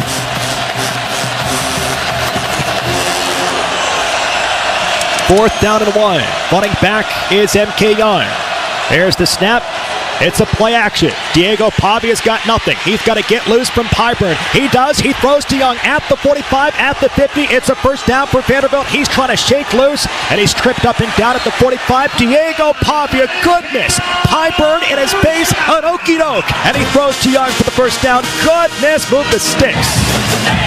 How do you defend somebody when he doesn't know what he's going to do? I mean, that's Diego just doing Diego. Feels like justice from that play that I still think was a first down for Diego. And uncertainty on the flag for Vanderbilt. It's LSU. Please reset the game clock to 3 minutes, 36 seconds. 3-3-6. So 3-3-6 is going back on the clock. A timeout has been charged to the Tigers. Did I hear that correctly? That is massive. No, sideline what was warning. the sideline warning? Okay, excuse me. Just trying to follow Mr. David Smith there.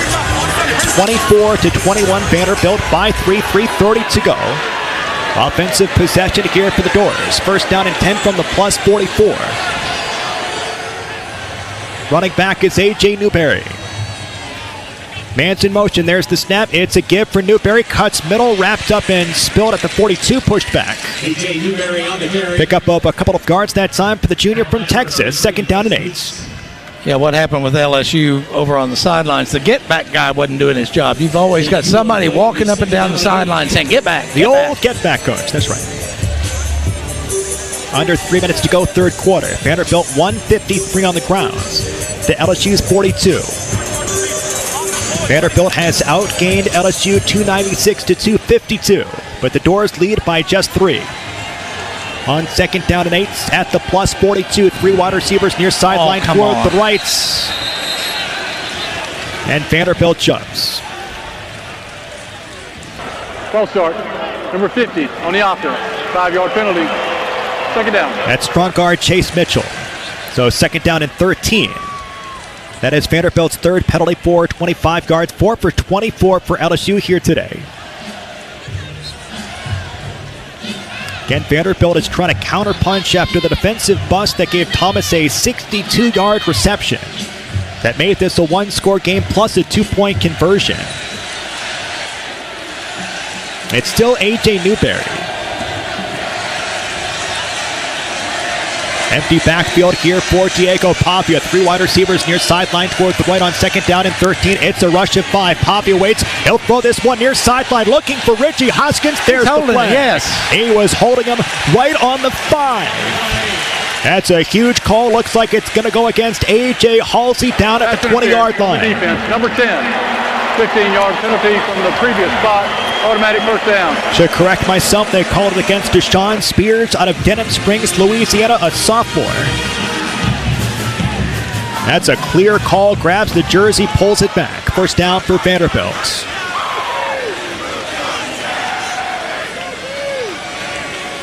Ball's at the 32-yard line now. What a massive game for both sides. Both teams 5-1. Vanderbilt 17th in the country. LSU number 10.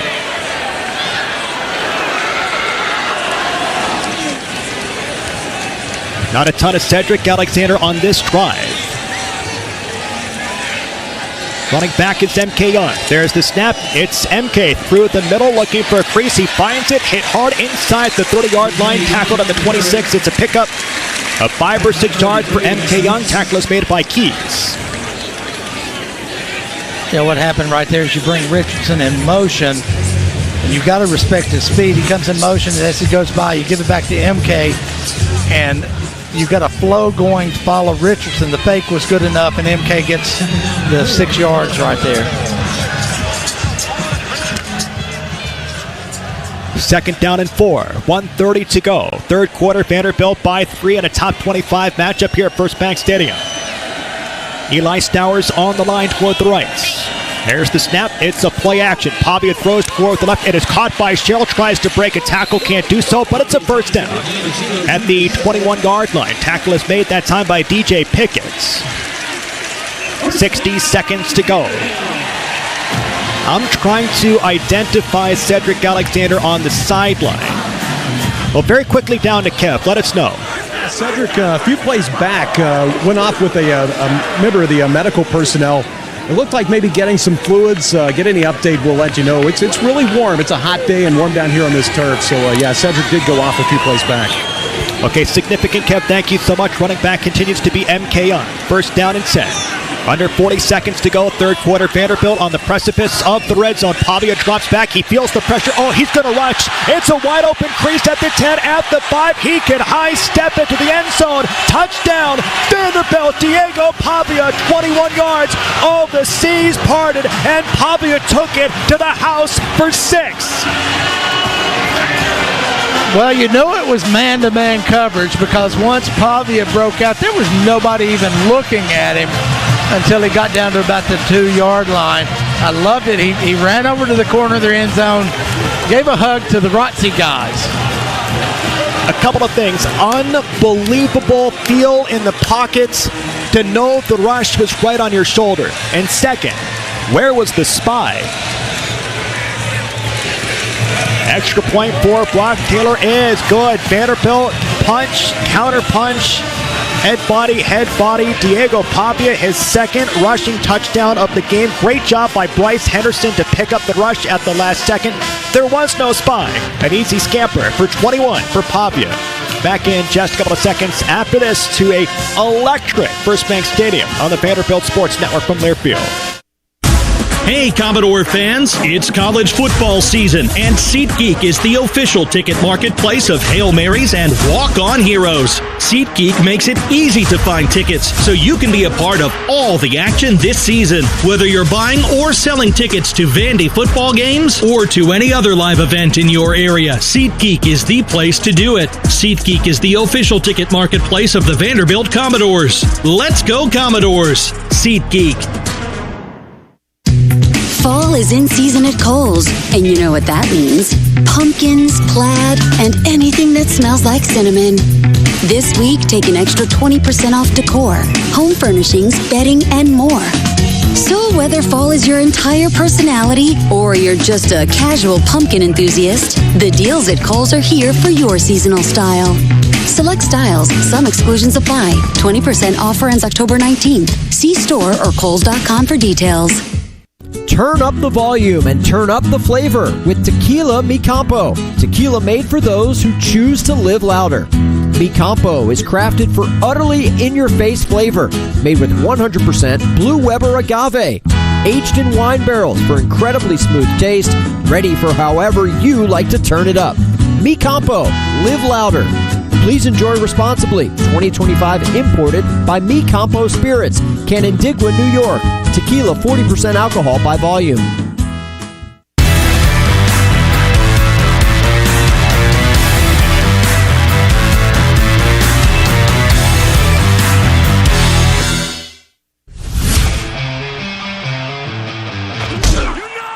This is men's basketball coach Mark Byington, and this is Vanderbilt football. Go Doors. Welcome back. New score, Vanderbilt 31-21 versus LSU. 10 plays, 75 yards, 6:25 off the clock. Diego Pavia, a 21-yard rushing touchdown here for the Doors. Shelter Insurance, put shelter on your team for your insurance needs. Find an agent near you at shelterinsurance.com for a free personal protection review. Shelter Insurance, your shield, your shelter. Norm, take us inside the film room. I made note that there was not a spy. The C's just opens. Explain that a little bit, because they had tried to spy Pavia. There wasn't one on that play. How come? Yeah, you had man-to-man coverage. So you, with a blitz coming, so you were putting everything on the blitz. And when you got man-to-man coverage, if the quarterback pulls the ball down, if you're a defensive back, all you're doing is worried about staying with your guy. And all of a sudden, he's at the 2-yard line before anybody even sees him. What's happening here is Tim Beck's doing a masterful job, offense coordinator Tim Beck, masterful job of stretching the field sideways and throwing the occasional long pass so it doesn't turn into a fight in a phone booth. A fight in the phone booth, which you would win every time. Second half rushing, 14 carries, 116 for Vanderbilt offensively. We're going to check in with Kevin just a second. I want to double back to something we touched on a moment ago, but don't forget Modelo Brewed for those in a phone booth with a fighting spirit. Get a new score, 31-21. Brown, the Nashville kid, back at the goal line for LSU. It's a top 25 matchup. Here's Dewars. He'll pop this toward the goal line, and Brown's going to catch it. He'll take the knee. Back down to Kev just to double back to us. Tell us about Cedric Alexander. Yeah, during that last drive, he walked off toward the locker room, and it looked like they were giving him some fluids. Like I say, it's very warm down here. It's a hot day, mid-80s. Turf makes it even warmer. I saw him go off with some medical personnel. Have not seen him come back. If I notice him come back to the sideline, I'll let you know. But yeah, that's significant for Vanderbilt because he's such a key part of the offense. Kev, thank you so much. A huge part of the offense, both as a running back, but a blocker and a receiver. One of Vanderbilt's best offensive players. This place is rocking, and it's all black and gold. That is jumping at the moment. That east side, purple and gold, anxious for their top 10 LSU Tigers. From the 25 here for Nussmeier. Driving left, there's the snap. It's a handoff. Barry looking for space. He'll stretch toward the right. Vanderbilt in pursuit. They hit him. They drop him. That is Jordan Matthews, who delivers the hit at the 30-yard line, picks up 5. It's Harlan Berry, the freshman from New Orleans, Louisiana. Yeah, but you don't want that to happen if you're Vanderbilt. You've got to contain that edge right there. LSU, as we know, has great speed, running back, wide receiver, everything. Don't let them get that edge. Let's see a stoppage here before the snap. That is the end of the third quarter. Vanderbilt will go to the fourth quarter with a 10-point advantage, 31-21. Vanderbilt has scored more points against one of the best defenses in the country than anybody. Ole Miss put up 24. Vanderbilt has scored already 14 points here in the third quarter against a defense that is averaging giving up 4.5 in the second half. Back in just a couple of seconds after this on the Vanderbilt Sports Network from their field. Vanderbilt Business offers degree and certificate programs designed to help you gain the knowledge, connections, and confidence to achieve your unique goals. We're committed to creating opportunities for you to discover, grow, and thrive at every stage of your career. Whether you're just starting out or working your way to the C-suite, let our dedicated staff and faculty help you take the next step in your professional journey. Visit vanderbiltbusiness.com/anchor down today. That's vanderbiltbusiness.com/anchor down. With stars that shined like the neon of our city. It's up for grabs, and Vanderbilt picks it off. This is Vanderbilt football.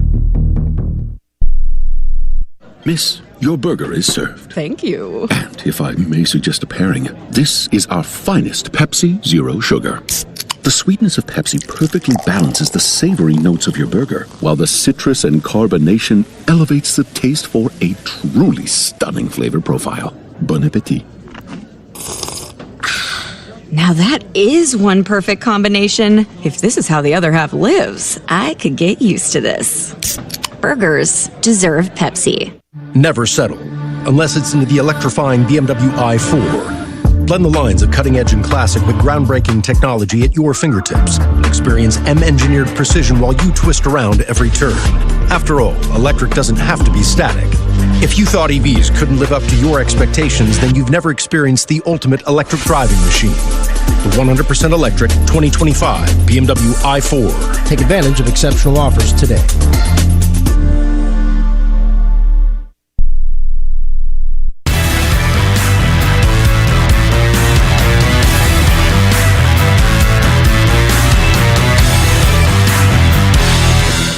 Well, Tigers football 31-21. Vanderbilt leads by 10. Let Martin and Zerfos create a comprehensive insurance plan for you, your family, and even your business at competitive prices. Martin and Zerfos, the no-problem people. Let's quickly head down back to the sideline. Let's check in with Kev as we start the fourth quarter. Well, electric here at First Bank Stadium as we get ready for quarter number 4. First SEC home game for Vanderbilt. And, man, you got a real opportunity. You're up by 10 points on one of the best teams in the country. We talked about after that Alabama game that everything was still on the table, still in play for this Vanderbilt team heading into the second half of the season. Well, here we go. One more quarter of football left against the Bayou Bengals. Hey, Kev, thank you so much. Thank you out there for making us a part of your Vanderbilt game day. Our tremendous crew, Chase Owens, Jake Lyman, Todd Berry, Norm Jordan, Ladarius Robinson, of course, Kev down on the sideline. Jonah Weintraub back inside our network studios. My name is Andrew Aldergutta. Again, a top 25 matchup between the Tigers and Doors for the first time since 1947. And Vanderbilt head coach Red Sanders, head coach Clark Lee, has led this Vanderbilt team to a top 25 ranking in 5 consecutive weeks. That is a program record. All right, if you're Vanderbilt, you put yourself where you want to be. You've got the lead right here. It's time for the defense to call on themselves. Second down and 5. Ball's at the 30-yard line, driving toward the right.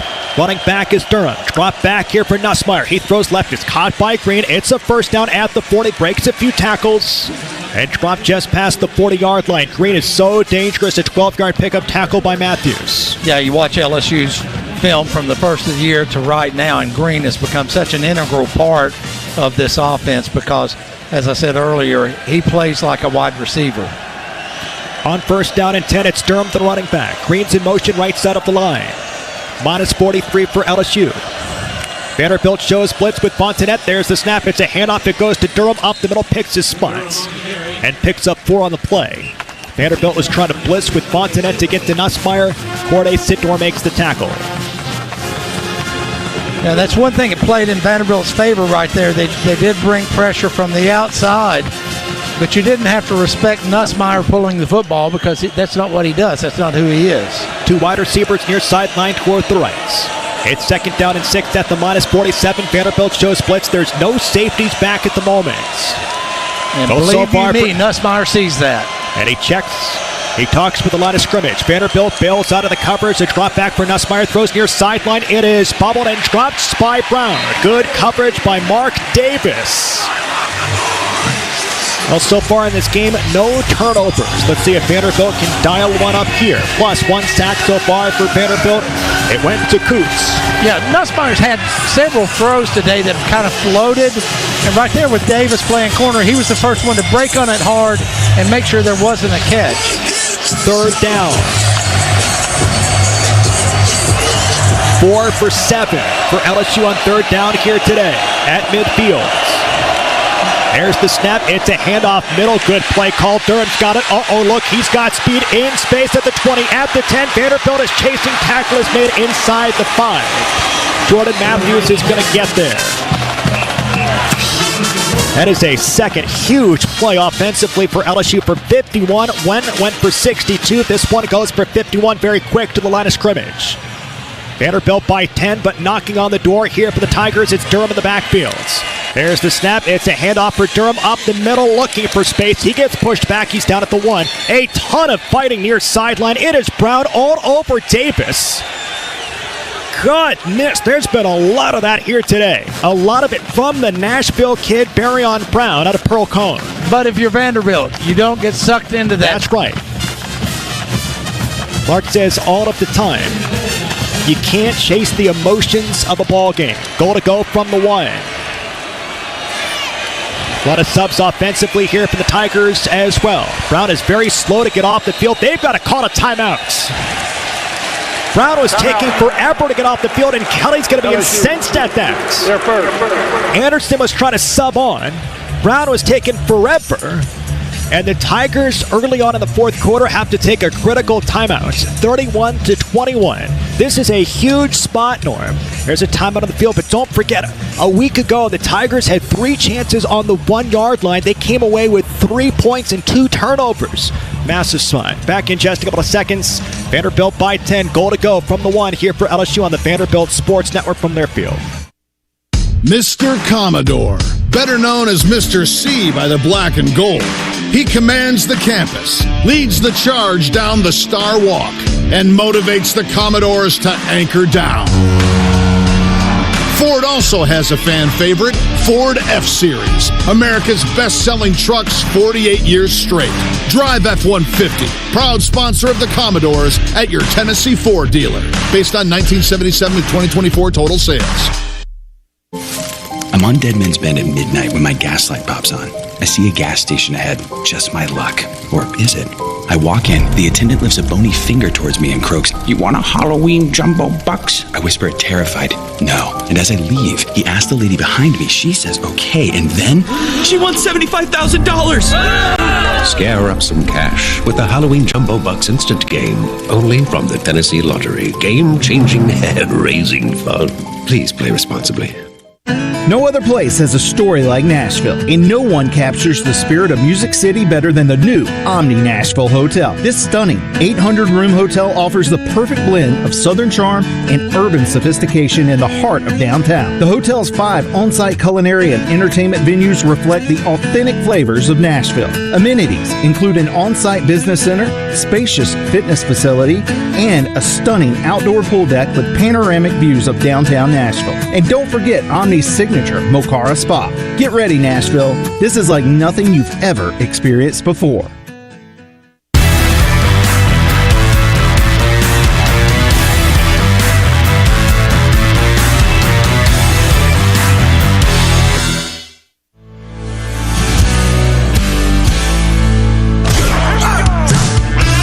Hey, this is Nate Bargatze, and you're listening to Commodore Football on the Vanderbilt Sports Network from Learfield. Go Doors!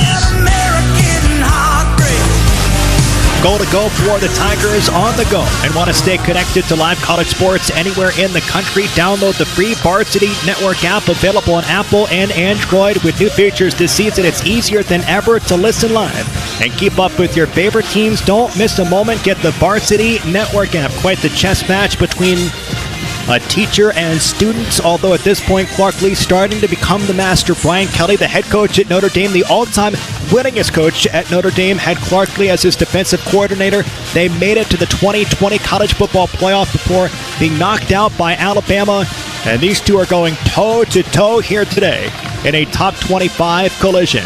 Goal to go from the 1 for the Tigers, Doors by 10. Early part of the fourth quarter. Andrew Allegretti here in the booth alongside Norm Jordan. So glad you could make us a part of your Vanderbilt game day from a jumping First Bank Stadium on the campus of Vanderbilt University. Play clock is spinning. Now they break the huddle. Running back is Barry. Shotgun here for Nussmeier. Inside the 1. Man's in motion. There's the snap. It's let's see. A flag has been thrown. A false start is going to be called against LSU. Prior to the snap, false start. 88 on the offense. 5-yard penalty. Second down. That goes against the backup tight end, Donovan Green, a redshirt junior from Dixon, Texas. Second down. Goal to go from the 6. Please reset the game clock to 12 minutes 37 seconds. 1, 2, 3, 7. Now that play right there, you've got Thomas, who's very fast, coming in. He comes in motion, and then digs outside just across the goal line right there. And you can't ask any defensive back to jump that quickly. 12 minutes, 37 seconds to go in today's ball game. Vanderbilt's defense looking for a massive stand inside the red zone. Running back is Johnson. Shotgun for Nussmeier. From the 6, it's a snap to Johnson looking for space. Nothing is there. It's third down. Fontenette shuts the door. So does Singh. I can't begin to tell you how huge this will be if Vanderbilt can get them out of here with 3 points. I think they might go for it out of pure frustration from a week ago. We'll see if that factors in. Again, 3 trips to the 1-yard line, 2 turnovers, and a field goal versus South Carolina. Got to stop them on third down first. Goal to go from the 6. Running back is Johnson. Look out for Green. In motion, left side of the line. Fontenette will follow him. Nussmeier in the shotgun. There's the snap. They look his way. Nussmeier has nothing. Vanderbilt pursues. He escapes out of it back at the 20. He chucks toward the end zone, and it is incomplete. Davis was tracking, knocks it down. What pressure by Corday Sidnor. Fourth down. What's the call? They're going to kick the field goal. You got to kick it. Boy, Brian Kelly so frustrated after South Carolina with this situation offensively, and the doors, unless they fake it, will hold. If you and I are thinking fake, you know that they're down there saying, hey, watch the Nothing is going to get past Clark Lee. Out of the hold of Grant Chadwick out of Tullahoma, Tennessee. A transfer from MTSU. Here's the field goal by Ramos. A kick of 23, the snap, the kick, it's on its way, and it is good here for LSU. But Vanderbilt defensively has done just a remarkable job. No punts here today by either side. The difference has been field goals by the Tigers, and on bulk, touchdowns by Vanderbilt. 31-24, 11:39 to go here in the fourth quarter. How would you like to listen to us while synced up to your TV in the comfort of your home? Go to syncmygame.com to find out how. Plus, download the Vanderbilt Athletics app for all things Vandy football mobile tickets. Stream our broadcast, listen to the Anchored podcast, and download the Vanderbilt Athletics app today. And here we're talking about exactly what we've been talking about the whole game is the punch, counter punch. You hold them to the 3 points. You still got a touchdown lead. If you can go down and score a touchdown right here, I think the punch, counter punch is working. You still got a lot of game to play. But if you can score right here, I think LSU loses all the wind out of their sails. That is certainly a significant possibility. Here's the kickoff by Burrell from the 35. Endo Brent toward the far sideline. It is through the end zone. And a touchback. 9 plays, 69 yards. 3 minutes, 48 seconds off the clock for LSU. Vanderbilt has been gashed a couple of times in the second half with chunk plays 51 and 62. But they still lead by a touchdown. 11:39 to go fourth quarter in a top 25 matchup with college football implications. Vanderbilt can become bowl eligible with a victory here today.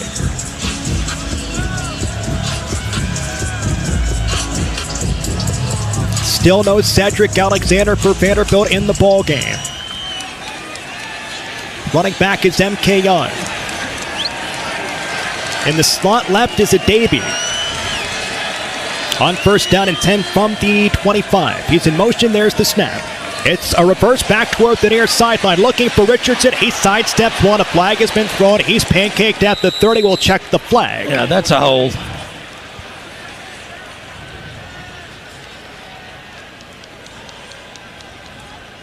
Tackle by Keys, but we'll check the flag Holding. as Norm said. 56 on the offense. 10-yard penalty from the goes spot against of the foul. Gunnar Gibbons. Replay first down. A senior from Covington, Virginia. Offensive line transfer from Virginia Tech. Yeah, what happens right there is you've got Correction, the hold was on number 55. That makes more sense. That's Bryce Henderson, your strong tackle. Yeah, I mean, you're trying to get this play outside, and if you're a lineman and you can't seal your guy, then it's not going to happen. So you're going to be prone to the hold right there. It's not exactly where the world they want to live in. Hey, very quickly, we'll hold on to this in just a second. Cedric Alexander is back in the ball game, as Kev just noted in my ear. On first down, Pavia rolls toward the right, looking downfield. He's got Junior Sherrill, doesn't throw it, and he goes down at the 22-yard line. Oh, he may have had him matched up with Mansour Delane at the 40-yard line. But Kev, very quickly, tell us about Seti. Yeah, he's back on the field. He was lined up in that last play. We'd not seen him for a series or so.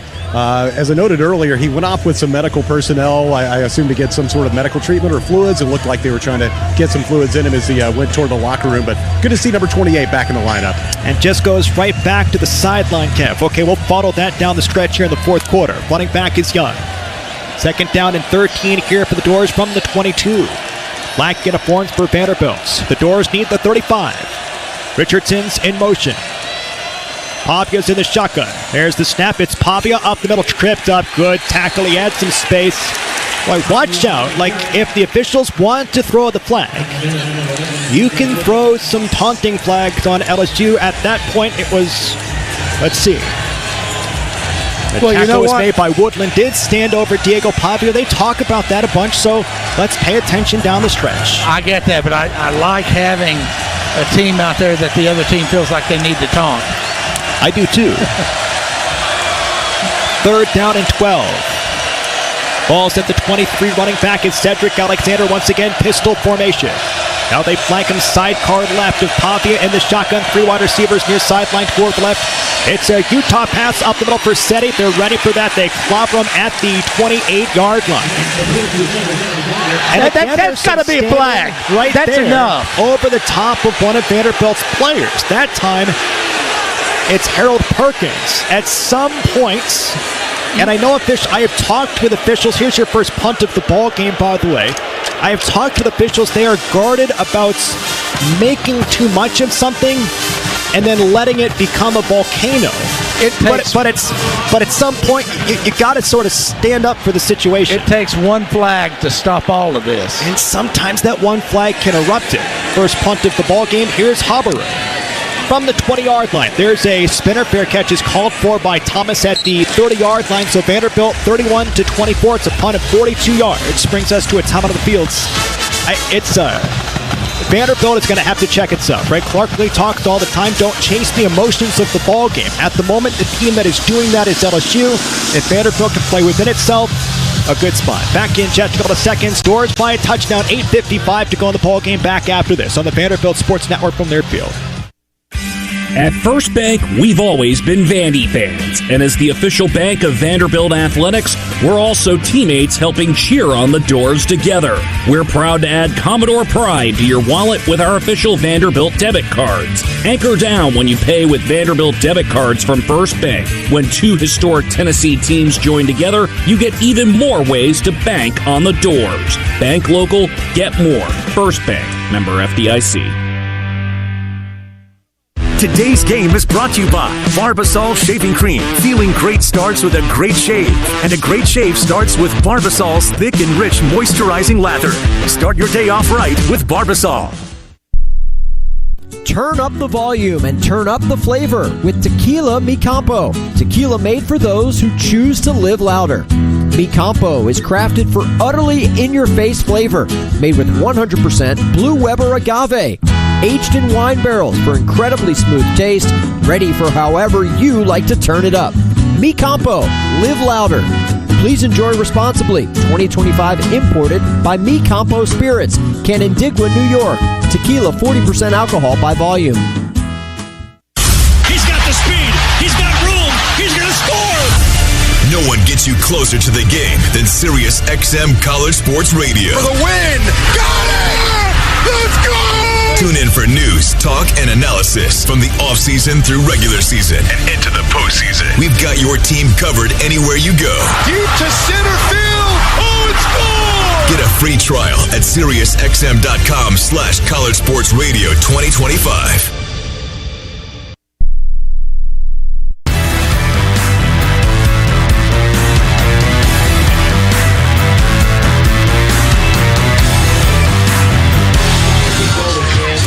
LSU's football from the 30-yard line. Let's check in with Kev back down on the sideline. Well, another big defensive series here for the Commodores. As we mentioned a few minutes ago, nice to see Cedric Alexander get back on the field here in that last series. Saw him back out for a couple plays. Not totally sure what the issue was. He did go off to the locker room for a bit. Hope to get more information on that after the game. But, man, right here, you're still in front by a touchdown. Hopefully get another stop, and at the very least, bend but don't break like we've seen this Vanderbilt defense today. One play I thought was really fun on that last defensive series for the Commodores. Sometimes it's fun to isolate on certain players. I was watching Nick Rinaldi on that third down play right before the LSU field goal. You're right there at goal line defense. He's coming off the edge. He lines up, looks like to rush the passer. Instead, he drops back into coverage. Diagnosed the play. They weren't coming to his side of the field, so then he uses that great speed to get up and rush on Nussmeier and really make a big play, or help make a big play in getting that pressure on him. So Nick Rinaldi, fun guy to watch, that great speed that he showed us throughout his time here. Kev, thank you so much. First down and 10 from the 30 with 70 yards to work with here for Nussmeier. Doors lead by 7, 9 minutes to go in the game on first down. They drop back for Nussmeier. They collapse the pocket. They're going to get there. Say what? It's the second sack of the ball game. They get to Nussmeier. They push him back. Yeah, Zay that time just did a bull rush. I mean, he just... if you're an offensive lineman, you're looking for somebody going left, right, whatever, and you got to be ready for it. He just barreled over his man and got to Nussmeier. That's the quick twitch. That's the get-off that Zay Woods has at 280. Second down. Ball's back at the 20. The snap. It's a handoff middle. It's hit hard and spilled. Longwell and Patterson make the tackle for Vanderbilt's on the ball carrier for LSU. That's Berry. Third down. Yeah, biggest third down of the whole game right here, because if Vanderbilt can get a punt, they can force a punt right here. It's going to change the entire complexion. Vanderbilt's got to get lined up right defensively, know what's coming, and keep the ball in front of the chains. They've got 3 safeties back here for Vanderbilt standing at the 40. That's Carter, Fontanet, and Hurd. Vanderbilt shows a rush of 5 on third down and 16. The drop back for Nussmeier. There's the twist. They've got pressure. Nussmeier rolls near sideline. A flag has been thrown. He chucks it down the field. It is caught past the line to gain, but there is a flag in the backfield. It's a hold. Holding, number 75 on the offense. 10-yard penalty from the previous spot. You don't get a jailbreak like that without a hold. That goes against Weston Davis, the redshirt freshman from Texas. Statistically speaking, he is graded out as the lowest graded offensive lineman for LSU. That backs him up. Third down and forever. 3rd and 24. You've got to balance the risk right here of really getting after Nussmeier and also keeping the ball in front of you. I mean, it's a 3rd and very, very long. You've got to keep this ball short of the chains. Ball's at the 14-yard line. They need the 40. The drop back. It's a handoff middle. Vanderbilt's going to read it. They hit him. They drop him. They take Berry down. It's Sink. He flexes with Zay Wood. They drop him. 4th down. Here's your first punt of the ball game for the Tigers. That was 3rd and 26. They get a couple of yards out to the 17, but Vanderbilt's provided something doesn't happen that you don't want. We'll get the football back with Martel Height at the 35-yard line.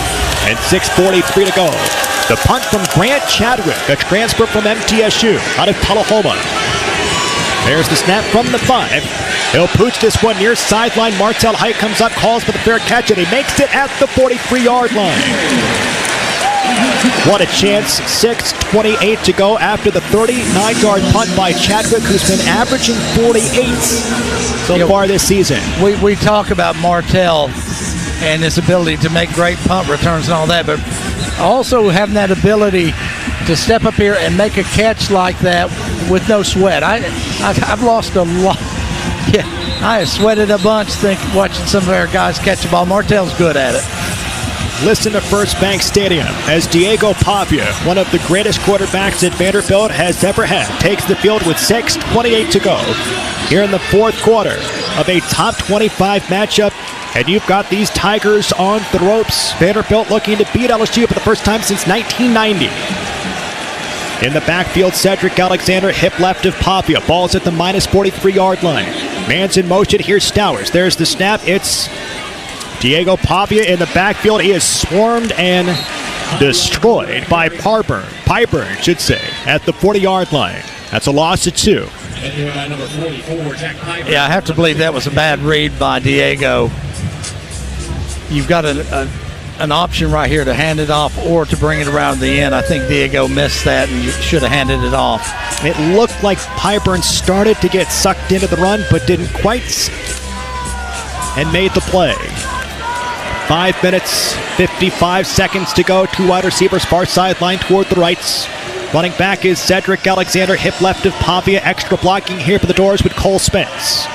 From the 40, the drop back here for Pavia. There's pressure. He tries to roll. Nowhere to go. He's going to throw this one down the field. This is a diving catch by Cole Spence. Oh, my word, for Cole Spence, his 5th catch of the ball game.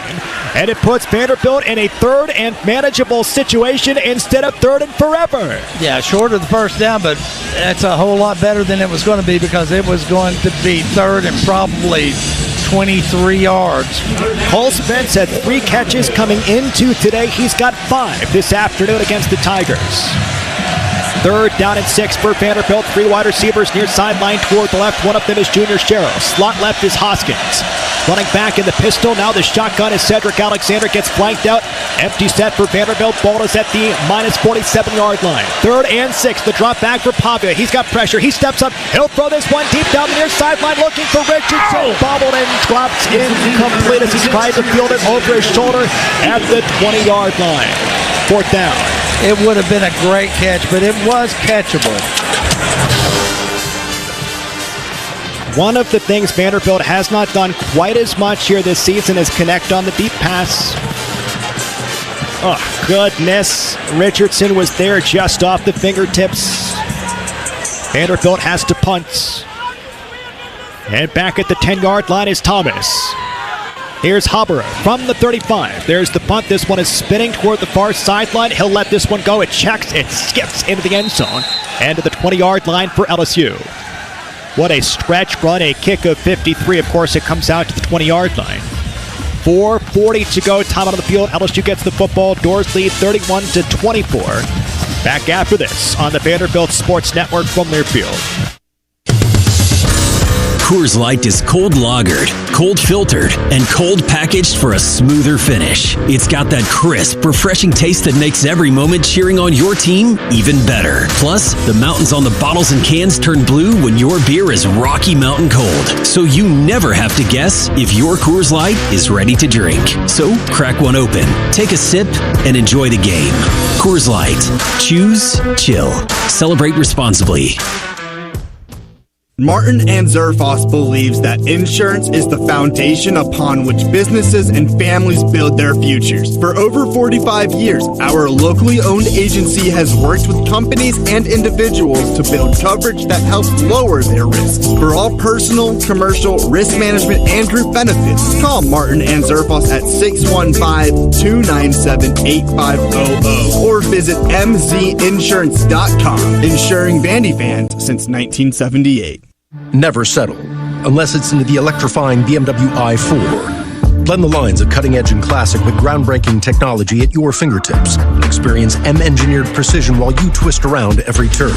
After all, electric doesn't have to be static. If you thought EVs couldn't live up to your expectations, then you've never experienced the ultimate electric driving machine. The 100% electric 2025 BMW i4. Take advantage of exceptional offers today.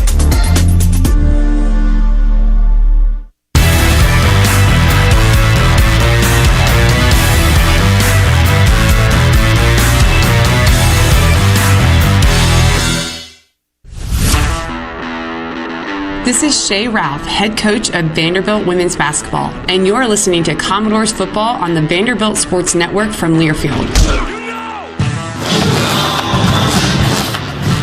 Welcome back. Our score, Vanderbilt 31-24 versus LSU. 4 minutes, 40 seconds to go in today's ball game from the 20-yard line here for LSU's offense. Norm, just give us your pulse of Vanderbilt's defense at the moment, the way that they've played, what they've got to do on such a critical drive for the Tigers. Yeah, I mean, what Vanderbilt's got to do is really they've got to make a stand right here. They really do. They don't want this thing to go down with 4 minutes and 40 seconds to go down to, hey, our offense has got to score to win this ball game. They want to shut them down.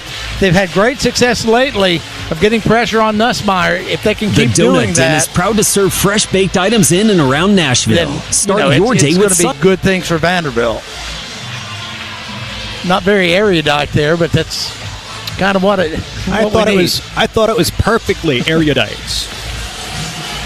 if not purely PhD level. 4:40 to go. Nussmeier's in the shotgun. Running back is Johnson. 3 wide receivers flanked out far sideline toward the left. Empty backfield now. Vanderbilt with 3 down linemen. There's the snap. Vanderbilt tries to rush. Quick throw. Far sideline. Oh, they blew it up. What a play. It's caught by Johnson. Just destroyed Mark Davis. Quite the game for the graduate student from Florida. Has he gotten this much playing time so far this year? I mean, it's the most I've seen him out there. He's been banged up a little bit. Of course, didn't play last year because of some injury issues. Marlon Jones is out. More time for Mark Davis at the cornerback position. 2nd down and 13 from the 17-yard line. There's the drop back for Nussmeier. Looks toward the left. He throws. It is caught by Thomas, wrapped up and dropped in the 20-yard line. Good tackle by Langston Patterson. A pickup of 3, maybe 4. It's 3rd down. 3 minutes, 55 seconds to go. Vanderbilt's bringing in a lot of substitutions. Not to jinx us right here, but LSU's become one-dimensional. They're throwing the ball every down. In the shotgun on 3rd down and 9. Vanderbilt shows pressure. Just one safety. That's Dante Carter. 2 wide receivers near sideline toward the right. You've got Thomas out toward the left. Play clock's at 10. In the shotgun for Nussmeier. Vanderbilt wants to blitz. They send 5. Nussmeier has pressure. They throw near sideline. It is bobbled. It is dropped by Brown. Incomplete at the 33-yard line. The Nashville kid tried to dig it out of the turf, and he couldn't do so. 4th down, 8 to go. And LSU's got a punt with 3:24 to go in the game. They've got 2 timeouts. Yeah, that's the stand that Vanderbilt had to have right there. And it all goes back to getting pressure on Nussmeier and not giving him time to sit back there and throw with pinpoint number accuracy. 2 is wearing number 84 on the punt play. That was Jalen Lackey on the blitz from his cornerback position. Here's Chadwick once again. Careful with a fake. I don't suspect it, but you never know. At the 10 here for Chadwick. Lets this one fly. It's a spinner here for height back to the 25. It's returnable. He breaks a tackle at the 30, 35, hit and run down at the 40. We'll see where they spot the football, but if you're Vanderbilt, 3:12 to go 4th quarter, you've got a chance to win it now. 54-yard punt, 18-yard return. They never gave the football back to Bama a season ago. In a situation similar, they can do the same. Yeah, 3 minutes, 12 seconds to go. You're going to have to get some first downs right here. And frankly, I wouldn't rather have anybody out there other than Tim Beck making these calls because he understands the situation. He knows his players, and he's got a quarterback out there that he can trust. Vanderbilt is officially at the point of the ball game where they don't need points, they need first downs. They've got 19 of them, and they have outgained LSU 345 to 325. Ball's at the 42. Working toward the left. Pistol formation with M.K. Young. In motion, it's Fisher for Pavia. There's the snap. It's a handoff for MK through the middle. He's got space at the 50. He breaks wide. He's got speed. 30 at the 25. At the 20. He's shoved out of bounds. MK Young. He explodes with 3:03 to go in the game. And the Doors on the precipice of a top 25 win and bowl eligibility. And the first person down there to greet him was Diego Pavia. It goes for 43, racing down the far sideline for M.K. Young. 82 yards here today for the New Mexico State transfer. How about this? A BU bouncing back and forth here at First Bank Stadium. 250 yards on the ground here for the Doors. Papia's in the shotgun. Here with Cedric Alexander. There's the snap. Pavia through the middle. He's hit hard. He's dropped at the 15. Tackle is made by Patrick Payton. Timeout taken, I think. Timeout, LSU. LSU takes its second timeouts. Please put 2 minutes, 33 seconds. 2 minutes, 33 seconds on the game clock. Second down and 10 for Vanderbilt, 2:33 to go. So Vanderbilt has dominated this game on the grounds. Poppy has been fantastic, 14 for 22, 161 touchdown. MK Young leads the way with 82 yards on the ground. Poppy has got 72, Cedric Alexander's got 45. And Vanderbilt is this close to their first victory against LSU since Watson Brown was the head coach in 1990. Well, if they can get out of here, if they can punch this ball in, it will be another case of a team win. You can't look and say, Diego won this game. You can't look and say, if I had to do an MVP at this point, I'd say Cole Spence. The tight ends. Yeah, Cole Spence and Eli Stowers, the top two receivers for Vanderbilt. Cole Spence, 5 catches, 56. Stowers, 3 for 32. On second down and 10, Alexander's the running back. Hip left of Pavia. You've got Richardson near sideline toward the left from the 15-yard line going in. There's the snap. It's a roll toward the right. Pavia looking down the field. Nothing there. He's going to keep it at the 15. Breaks back middle. Leans forward. And he's down at the 13-yard line. Really smart play for Pavia. Don't need the touchdown. LSU. You'd like it, but you don't need it. In the second half. Please reset the game clock. So out of timeouts for LSU. 26 seconds. You feel good about Brock Taylor from this range to make this a 2-score game. Yeah, that's the big thing right here is can you turn this into a 2-score game with about 2 minutes to go? That's a pretty good position to be in. Do you throw the football on third down? I think with the 2-minute timeout here, I'm tempted to, because it's not like you're going to miss out on a whole bunch of time coming off the clock. With the caveat that I'm telling Diego, don't take a sack. Correct. Do not let yourself get trapped back there. If you feel like you're in trouble, get outside the tackle box. Throw it into the cheap seats. And he's so smart. I trust him to not throw an interception as well in a situation like this. We'll see what they do. Third down and 7 from the 12. Vanderbilt can get a first down at the 5. 3 wide receivers near sideline toward the left. Pistol formation with Cedric Alexander. Now hip right of Pavia. On third down and 7, late in today's ball game. The drop back for Pavia. He's going to run it at the 10, at the 5. He slides. He goes down at the 2. How heady is Diego Pavia? And that's going to take us down to the 2-minute timeout.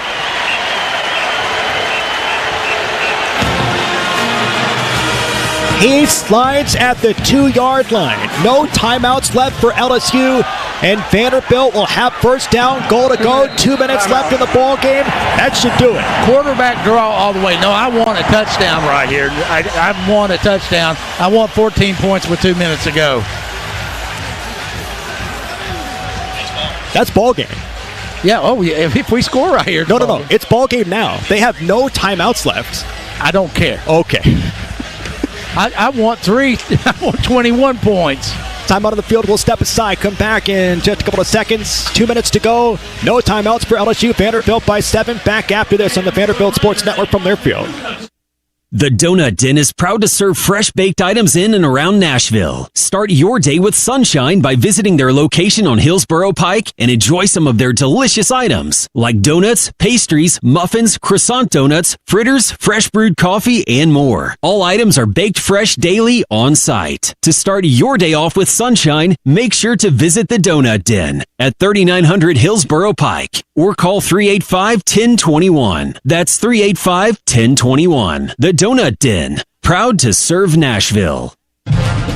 Hey, Commodore fans, the Holiday Inn West End Vanderbilt is your headquarters for week-long entertainment. Stop by the Commodore Grill and enjoy live music from some of Nashville's best songwriters from 6 to 10 p.m., 7 nights a week. Grab a cup of Bongo Java from our coffee bar Brew to start your morning. Brew is in the main lobby. The Holiday Inn West End Vanderbilt, just walking distance from the stadium.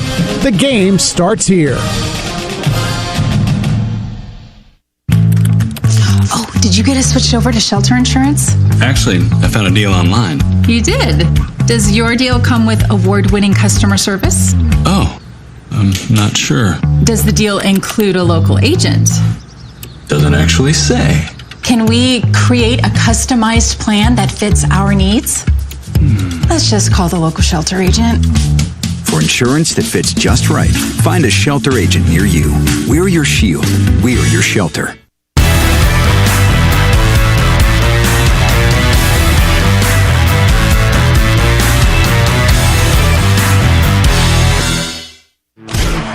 Hey, this is Theo Vaughn, and you're listening to Vanderbilt Football on the Vanderbilt Sports Network.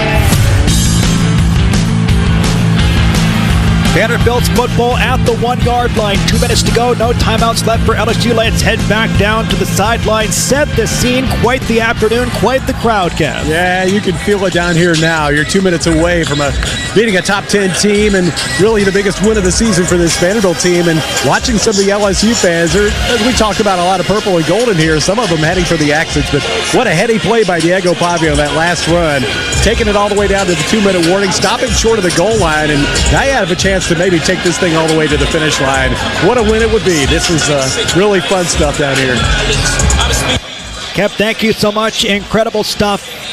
Look, Norm, I recognize it is not over until it's over, but mathematically, today's ball game is over. Like I said off the air, math is hard. I want 2 scores, and I want the ball back. Incredible stuff. They're MD for victory. That's right. Mathematically speaking, no timeouts left for LSU. This ball game is done.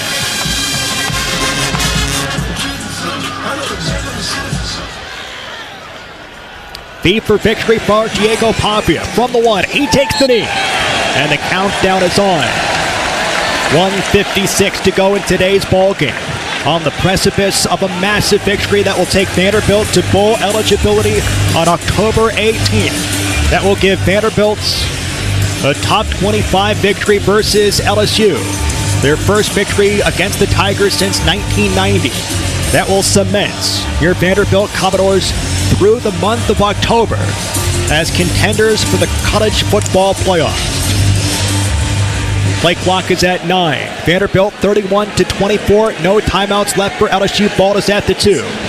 Gotta snap it. Gotta get the knee down. There's the snap. There's the knee for Diego Pavia. Vanderbilt needs one more. What a special moment for truly one of the greatest teams that Vanderbilt football has ever had, with so much more in front of it. One knee on its own field against number 10 LSU to go to 6-1 on October 18th and make this one long night in Baton Rouge. And one celebratory night on West End. V for victory, 40 seconds to go. Play clock is down to 2. Diego Pavia takes the knee, and Vanderbilt will walk out of here winners. As we count down this clock from 30, the doors spill onto the field. 31-24. Diego Pavia, sensational. Once again, 14 for 22, 160, and a passing touchdown. On the ground for Diego Pavia. 2 rushing touchdowns and 86 yards. What a big win. Final 5 seconds from First Bank Stadium as the teams shake hands. 000. Vandy wins it. These doors, they're not going anywhere. A top 10 victory versus LSU, and the doors bowl eligible at 6-1 on October 18th. What a win!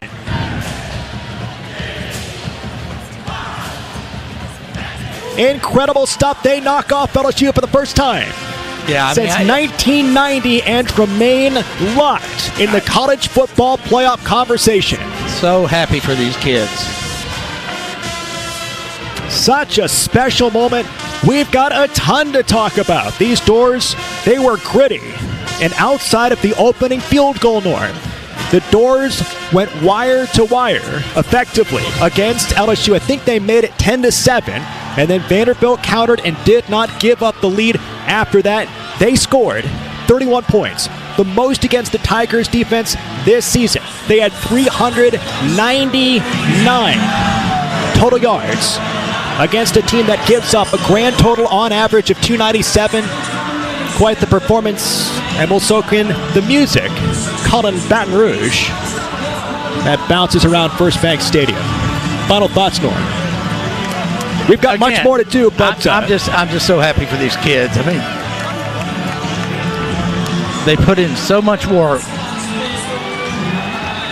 and they're getting paid back for it. And I'm happy for Clark, obviously, but this is why you play college football. And, of course, it was Diego Papia on a 3rd and 6, an option play up the middle. No timeouts left for LSU. Rushes, could have had a touchdown, goes down at the 2. And Vanderbilt once again kneels down a victory on its own turf, this time against number 10 LSU. Vanderbilt is 2-1 in conference play and 6-1 overall. Back in just a couple of seconds. Jonah Weintraub back inside our network studio. So much to do. Stick with us for the Pepsi postgame show back after this on the Vanderbilt Sports Network from Learfield. He's got the speed. He's got room. He's going to score. No one gets you closer to the game than Sirius XM College Sports Radio. For the win. Got it. Let's go. Tune in for news, talk, and analysis from the offseason through regular season and into the postseason. We've got your team covered anywhere you go. Deep to center field. Oh, it's gone. Get a free trial at SiriusXM.com/College Sports Radio 2025. A pepperoni pizza for the table. Thank you. May I suggest trying it with our Pepsi Zero Sugar? It has just the right amount of sweetness to complement all that cheesy, saucy goodness, while the carbonation and notes of citrus enhance the flavor profile. Simply divine. Pepsi Zero Sugar? You've really outdone yourself this time. Pizza deserves Pepsi. Today's game is brought to you by Barbasol Shaving Cream. Why pay more for gels when Barbasol